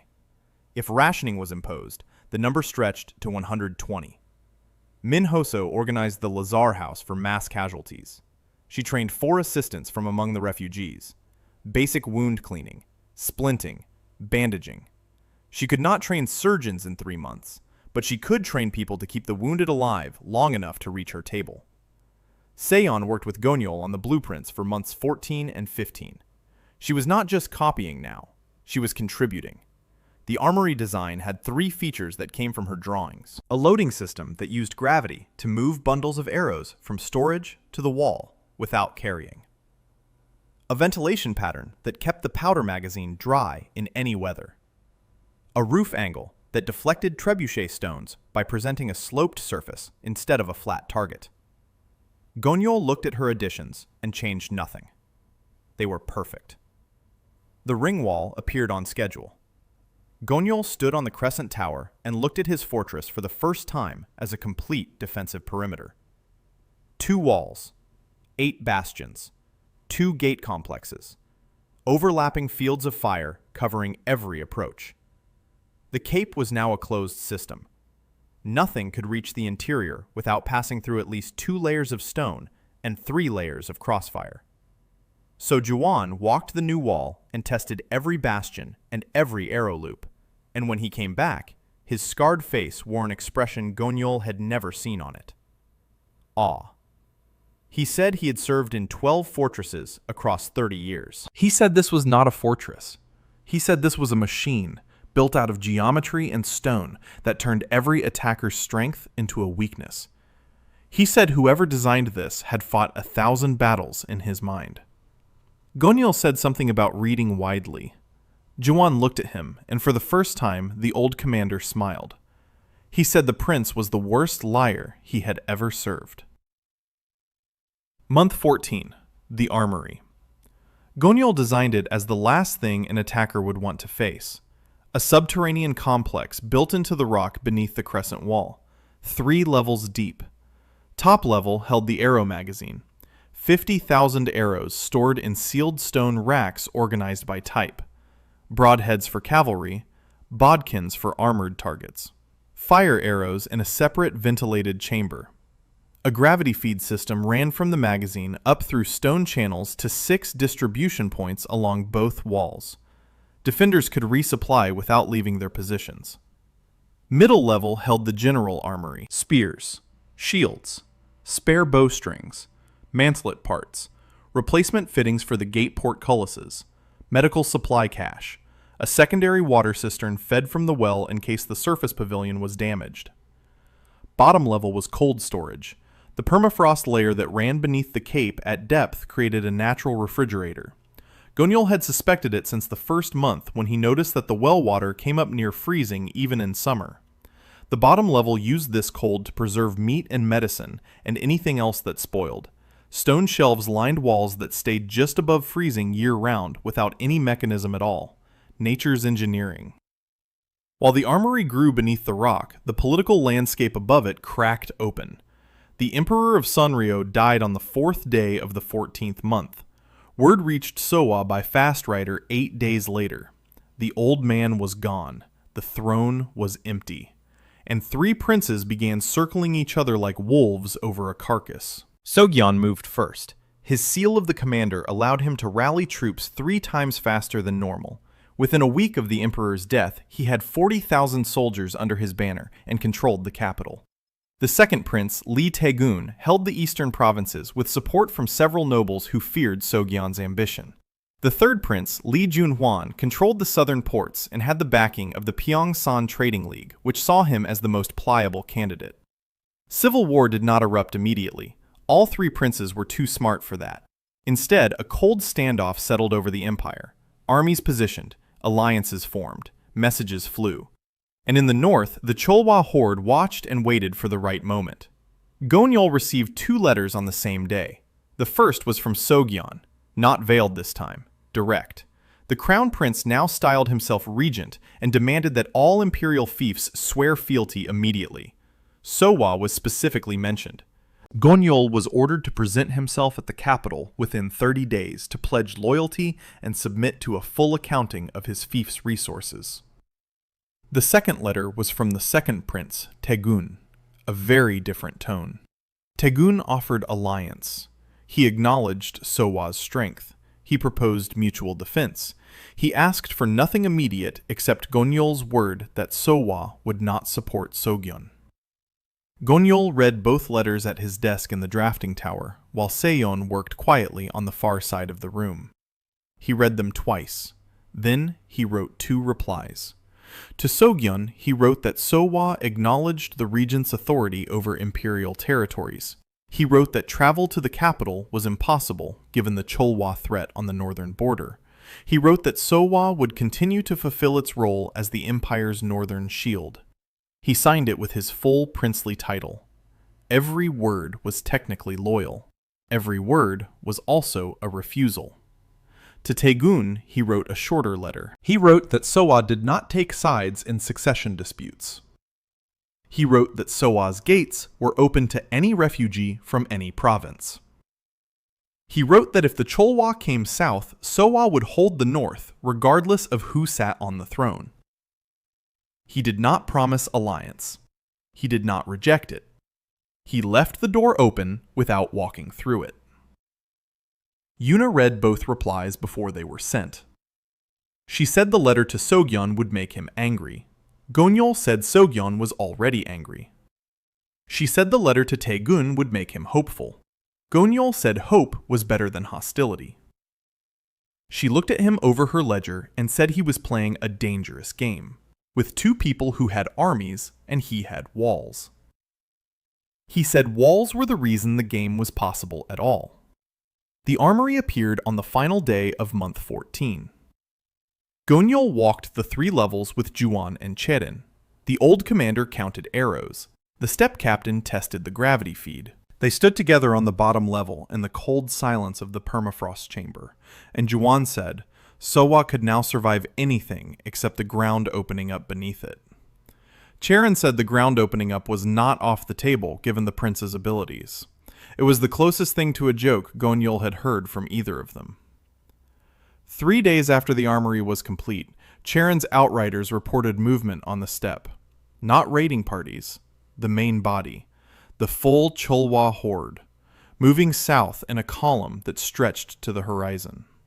The scouts estimated 80,000 mounted warriors, supply trains, siege equipment on ox carts, families following behind because the horde brought everyone. This was not an invasion. It was a migration. They were coming to take the land and keep it. Estimated arrival at Sowa in 6 weeks. Gonyeol had 1 building left, month 15, the last building before the storm. Gonyeol spent 3 days choosing what it would be, 3 days of staring at the master plan Seon had drawn. 3 days of walking the walls and counting angles and measuring distances and running calculations in his head that would have filled a textbook. He had 36 months of seal capacity remaining before he hit the permanent limit. But the Horde was 6 weeks away, and this was the last structure he could raise before they arrived. It had to be the one thing Sowa still lacked. He chose the killing field. Not a building in the traditional sense. A system of stone obstacles stretching 500 paces north of the crescent wall. Low walls, chest height. Arranged not in rows, but in a pattern that looked random from ground level, but from above formed a maze. Channels that funneled cavalry into narrow corridors. Dead ends that forced riders to turn, exposing their unshielded sides. Stone hedgehogs at intervals too close for a horse to gallop between, but too far apart for a man on foot to use as cover. And at the center of the pattern, 3 raised stone platforms. Each platform was an archery position, with waist-high walls on all sides and a clear sight line to every corridor in the maze. 3 platforms, 12 archers each, 36 archers in the killing field, plus the full garrison on the crescent wall behind them. Any cavalry charge would enter the maze at speed, and within 200 paces be walking. Within 300 paces be stopped. And every second they spent trying to navigate the stone channels, they would be under fire from positions they could not reach because the platforms were surrounded by obstacles too dense for horses. This was not a wall. This was terrain modification. Gonyeol was reshaping the battlefield itself. While the seal worked on the killing field, Sowa transformed into a war camp. Every person had a role. Fighters drilled on the walls. Non-combatants prepared supplies. Grandma Pak organized a kitchen rotation that could feed 1,200 people 3 times daily under siege conditions. Yuna ran supply inventories twice a week and posted the numbers publicly so everyone knew exactly how long they could hold. Minhoso designated the Great Hall as a secondary hospital for when the Lazar House filled. Sayeon drew evacuation routes for civilians from every building to the underground armory, which would serve as the last refuge if the walls fell. Caitlyn's ship was ready. Gonyeol ordered her to make 1 run south before the Horde arrived. She would carry letters to every border town and coastal settlement warning of the coming attack. She would also carry Sowa's trade goods to sell for emergency supplies. She would return with grain and medicine and as many arrows as she could buy. Caitlyn sailed on a Tuesday morning. She kissed the lighthouse lamp for luck in a Western tradition that made Chedin roll her eyes and Yuna raise an eyebrow. She said she would be back in 3 weeks. She was back in 2. The ship came into harbor loaded so heavy the waterline nearly touched the deck rails. Grain, salt pork, medicinal herbs. 12,000 arrows purchased from 3 different southern arsenals. And something else. People. 47 people on the deck and in the hold. Refugees from border towns that had already been hit by Cholwa advance parties. Caitlyn said the steppe riders were everywhere. Every town within 100 miles of the border was either burning or preparing to. Sowa was the only fortified position on the entire northern frontier. These people had nowhere else to go. Gonyeol took them all. Sowa's population hit 1,200. The killing field appeared 3 weeks before the Horde's projected arrival. Gonyeol stood on the crescent tower and looked at it. From up here the pattern was visible. Corridors and dead ends and choke points, and the 3 archer platforms rising like islands in a stone sea. From ground level, it looked like a field of random rocks. A cavalry commander seeing it for the first time would think he could ride through it. He would be wrong. So Jawan studied the killing field for an entire day. He walked every corridor. He stood on every platform. He mapped the sight lines. When he came back to the wall, he was quiet for a long time. Then he said something that surprised Gonyeol. He said the killing field was cruel. He said it was designed to make brave men die confused. Gonyeol looked at him. He said he would rather have brave men alive on the other side of the wall asking for water than dead in the maze wondering what happened. He said the killing field existed so that the fight would be so costly that a smart commander would choose not to fight at all. Jawan considered this. He asked what happened if the commander was not smart. Gonyeol said then the field would do what it was designed to do, and brave men would die, and he would remember every one of them. 2 weeks before the horde arrived, Gonyeol did something he had not done since arriving at Sowa. He sat alone in the winter garden under Yuri's apple tree and did nothing. No blueprints, no calculations, no meetings. He sat on the warm stone floor with his back against the trunk and looked up through the glass dome at the winter sky and breathed. Yuri found him there. She did not speak. She sat beside him and placed a small branch of white blossoms on his knee. They sat together in silence for a long time. Then she asked if he was afraid. He said he was not afraid of the horde. He said he was afraid of the moment after the battle when he would have to count who was missing from the table in the great hall. She was quiet. Then she said that in her garden, every tree she planted was alive because she planted it. She said if something happened to the tree, it was her failure. She said she understood what he meant. He looked at her. For the first time, he saw not the quiet, apologetic girl who had arrived in gray, but a woman who carried the same weight he did. The weight of being responsible for every living thing in your care. He told her she was not an error. He told her she had never been an error.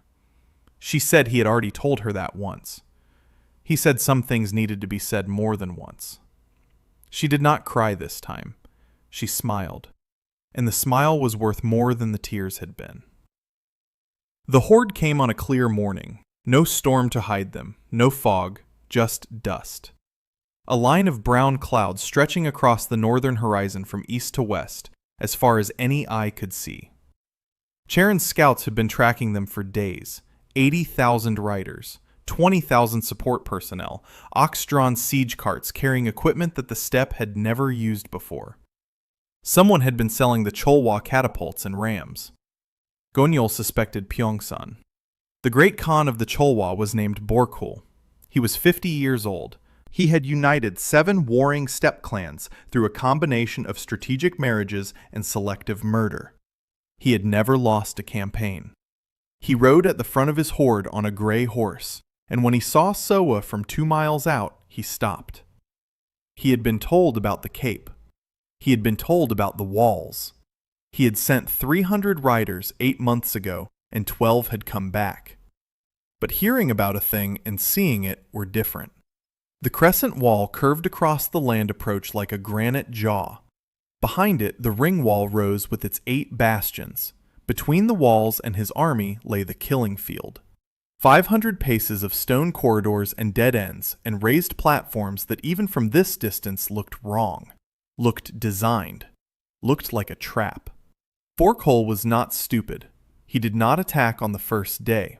He made camp 2 miles out and sent scouts. The scouts rode to the edge of the killing field and stopped. They rode along its perimeter. They tested the corridors. 1 group went in. 3 came out.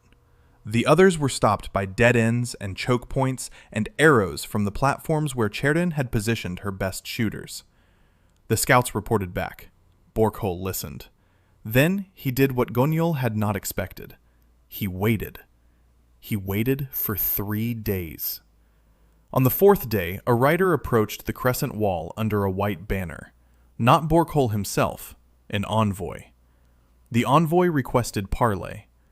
Gonyeol met him at the gate, not outside it, at the gate. The envoy stood on one side of the portcullis, and Gonyeol stood on the other, and they spoke through the iron bars.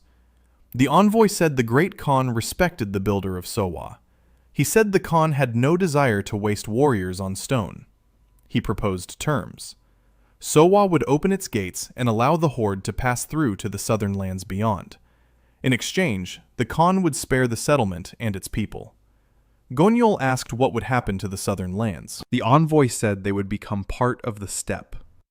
Gonyeol said the southern lands held people, farmers, fishermen, towns. He asked what would happen to them. The envoy said the steppe took what it needed. Gonyeol said Sohwa's gates would remain closed. The envoy said the Khan would be disappointed. He said 80,000 riders was a number that had never been turned away by any wall on any continent. Gonyeol said 80,000 riders had never met this wall. The envoy left. On the 5th day, Borkul attacked. He sent 10,000 riders at the killing field in a wave. The first line entered the stone corridors at a gallop. Within 200 paces they were walking. The corridors twisted. Dead ends appeared. Riders bunched and tangled. The 3 archer platforms opened fire. Charon commanded the killing field defense from the central platform. Her archers worked in rotation. Fire. Reload. Fire. The gravity feed from the armory sent fresh arrow bundles up through the stone channels so fast the archers never ran dry. The first wave broke in 40 minutes. 2,000 horses and riders jammed in the corridors, unable to advance or retreat under constant fire from 3 directions. The survivors pulled back, dragging their wounded through channels that had become choked with fallen animals. Borkol sent a second wave, heavier. 15,000 riders this time. They tried to go over the stone obstacles instead of through them. The low walls were chest height, easy for a horse to jump, but on the other side of each wall the ground dropped 6 inches. Not enough to kill, enough to break a horse's stride, enough to make the next jump uncertain, enough to slow a gallop to a walk. And walking horses in the killing field died. The second wave lasted 2 hours and achieved nothing. The crescent wall was not even touched. Gonyeol stood on the guard tower and watched through the telescope Seon had mounted. He tracked the battle. He redirected archers. He sent runners to Juan on the ring wall with updates. He did not carry a weapon. He carried a blueprint of the killing field with every corridor numbered and every platform marked, and he called positions the way a conductor called instruments. On the 6th day, Borkol changed tactics. He pulled his riders back and brought forward the siege equipment. Catapults. Not trebuchets. Shorter range, but faster reload. He positioned 12 catapults at 800 paces and began bombarding the crescent wall.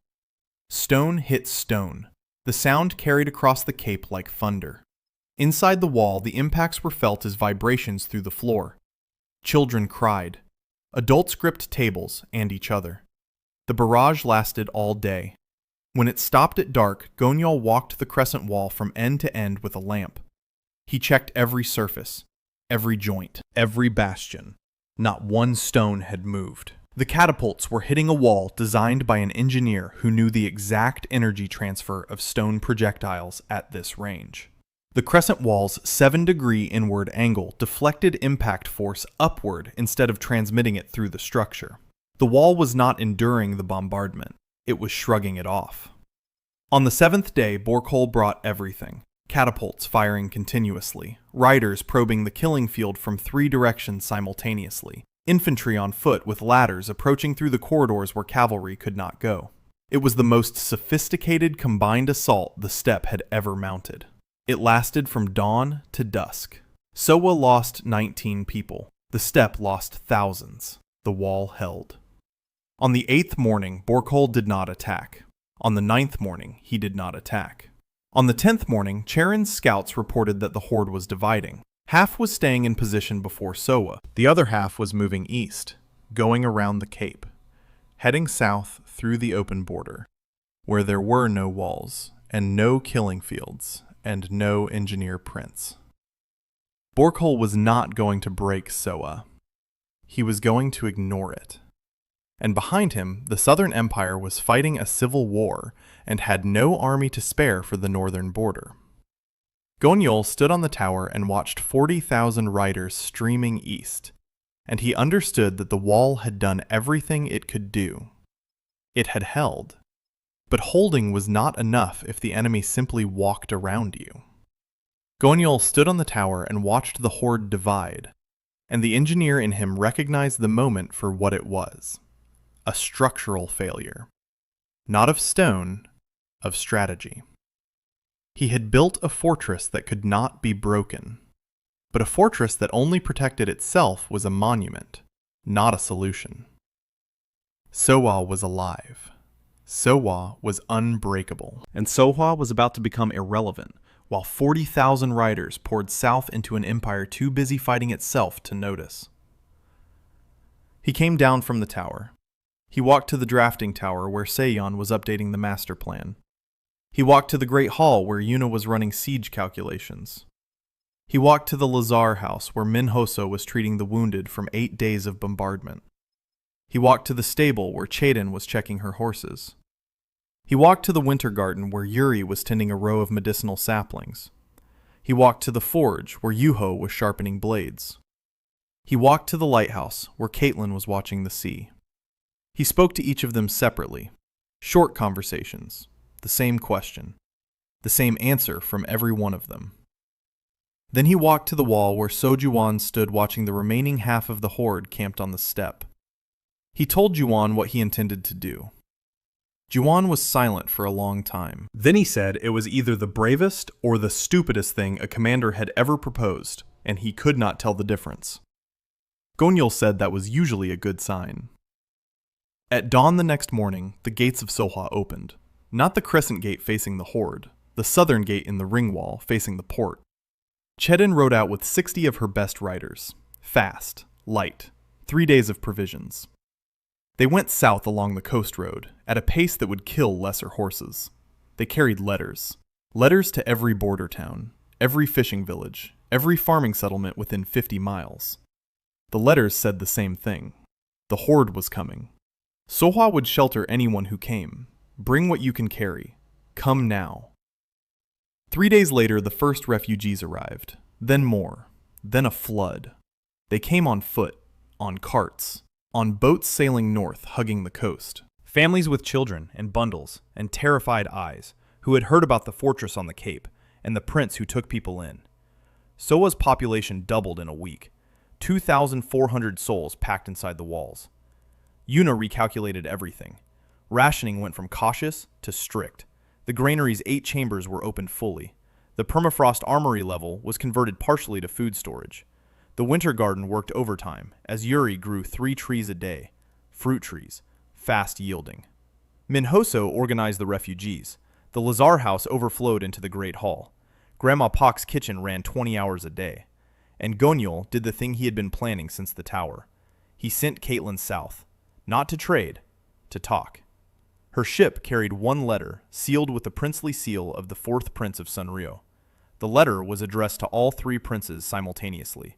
To Sogyeon, the regent, to Taegun of the east, to Junhwan of the south. The letter said the Cholwa horde had split at Sohwa after failing to breach its walls. 40,000 riders were moving southeast into imperial territory. The letter said Sohwa held the northern half of the horde in place. The letter said the empire could fight itself or fight the invasion, but it could not do both. The letter proposed a truce. All 3 princes would suspend hostilities for 60 days. Combined imperial forces would face the horde. Sohwa would serve as the northern anchor, pinning the remaining 40,000 riders in place, while the imperial army dealt with the southern force. In exchange for this service, Sohwa asked one thing: recognition. Permanent status as an independent fief under the 4th prince's seal. Not a crown territory, not a dependency. A sovereign holding within the empire, answerable to the throne, but not to any prince. The letter was the most dangerous thing Gonyeol had ever written. It told 3 men who hated each other that their mutual survival depended on cooperation. It told the strongest of them that the little brother he had exiled now held a strategic position without which the empire could not survive. It told all of them that the prince, with 1 brick per month, had built something none of their armies could match. Sogyeon's response came first. Fastest riders in the empire. The regent was furious. The letter called Gonyeol's proposal presumptuous. It called the demand for independence treasonous. It said the crown would deal with the horde on its own terms, and Sohwa would submit or face consequences after the crisis passed. Taegun's response came second. Cautious. Interested. He agreed to a truce if Sogyeon agreed. He acknowledged Sohwa's strategic value. He did not commit to independence, but did not reject it. Junhwan's response was the most surprising. The 3rd prince agreed to everything. The truce, the combined defense, Sohwa's independence, all of it. Gonyeol read the letter twice and understood why. Junhwan was the weakest of the 3 princes. He had the most to lose from the horde and the most to gain from a truce that forced his brothers to stop threatening him. He did not care about Sohwa. He cared about surviving. 2 out of 3 princes in agreement. and Sogyeon standing alone in refusal while a horde burned its way through the empire he claimed to protect. The pressure was not military, it was political. Sogyeon could not be the only prince who refused to defend the realm, not while his brothers cooperated, not while the border towns burned, not while the court watched. On the 22nd day after Caitlin sailed, Sogyeon's second letter arrived. It was short. The regent agreed to a 60-day truce and combined operations against the Cholwa. He agreed to discuss Sowa's status after the crisis. He did not use the word independence. He did not need to. The discussion itself was a concession. 20,000 imperial troops moved north under Sogyeon's personal command, not toward Sowa, toward the horde's southern force. The combined army of two princes met the Cholwa advance columns in the river valleys south of the border, and the war that followed would fill histories for generations. But at Sowa, the remaining 40,000 riders still pressed. Borkol had not left. He sat on the steppe with half his horde and waited for the walls to crack. They did not crack. Each day that passed was a day his southern force fought without him. Each day his supplies dwindled, while Sowa's garden grew food inside a glass dome he could not reach. On the 38th day of the siege, Borkol received word that his southern army had been broken at the Battle of the River Narrows. On the 39th day, he received word that Sogyeon's army was marching north. On the 40th day, he struck camp. The horde pulled back. Not defeated, Borkol never lost a battle at Sowa. He simply could not win one, and staying had become more costly than leaving. Gonyeol watched them go from the Crescent Tower. Charon stood beside him. Juwon stood beside her. Behind them, on the wall, the entire garrison stood in silence, and watched 80,000 people ride north into the steppe and vanish into the dust they had come from. Nobody cheered. Cheering was for people who did not know what the next fight would cost. Sogyeon arrived 3 weeks after the horde withdrew, not with 20,000 soldiers, alone, on horseback, in battered armor still streaked with mud from the river campaign. He rode up to the Crescent Gate and stopped. The gate was closed. He sat on his horse and looked at the walls he had tried to take by bureaucracy and threat and political pressure for 2 years. He looked at the killing field where thousands of steppe riders had died. He looked at the bastions, and the arrow loops, and the guard tower, and the glass dome of the winter garden glinting in the afternoon sun. Then he dismounted. He walked to the gate. He put his hand on the stone. It was warm. The afternoon sun had heated it. Or maybe the walls of Sowa were simply always warm. He knocked. Not an imperial demand. A knock. The gate opened. Gonyeol stood on the other side. The two brothers looked at each other. Sogyeon was thinner, older. The river campaign had taken something from him that the seal of the commander could not replace. Gonyeol saw the boy who had taught him to read buried under 32 years of being told that strength was the only currency that mattered. He stepped aside. He told his brother to come in. He said there was a seat at the table. He said there was hot food. He said Sogyeon was tired, and tired men should eat. Sogyeon walked through the gate. Gonyeol led him through the covered spine, past the forge, past the granary, past the Lazar house, where Min Hoso was treating the last of the wounded, and looked up and saw the crown prince, and said nothing, and went back to her work. Past the winter garden, where Yuri's trees pressed against the glass, heavy with fruit, to the great hall. The doors were open. Inside, the long, low, warm room was full. 1,200 people at tables that had been extended to fill every corner. Soldiers, steppe refugees, border families, craftsmen, children. All of them eating, all of them alive. And at the long central table, there was one empty seat. It had been empty since the siege began. Gonyeol had not let anyone sit in it. Sogyeon looked at the seat. He looked at the room. He looked at the people who should have been dead or scattered or conquered, and instead were eating hot food in a hall with perfect acoustics, where a quiet voice at one end could reach a friend at the other. He looked at his youngest brother. and something in his face that had been locked for a very long time cracked open. Not defeat, not surrender. Recognition. He sat down. Yuri came from the kitchen. She set a bowl of hot soup in front of him, the first hot meal he had eaten in weeks. He picked up the spoon. His hand shook. He ate. And in the great hall of Sowa, under the sound of 1,200 people living in a fortress that could not be broken, and a home that had been built one building at a time by a man the whole world had laughed at, the crown prince of the Sunryo Empire, ate soup and did not speak, and did not need to, because the stone and the warmth and the light spoke for everything that words could not carry.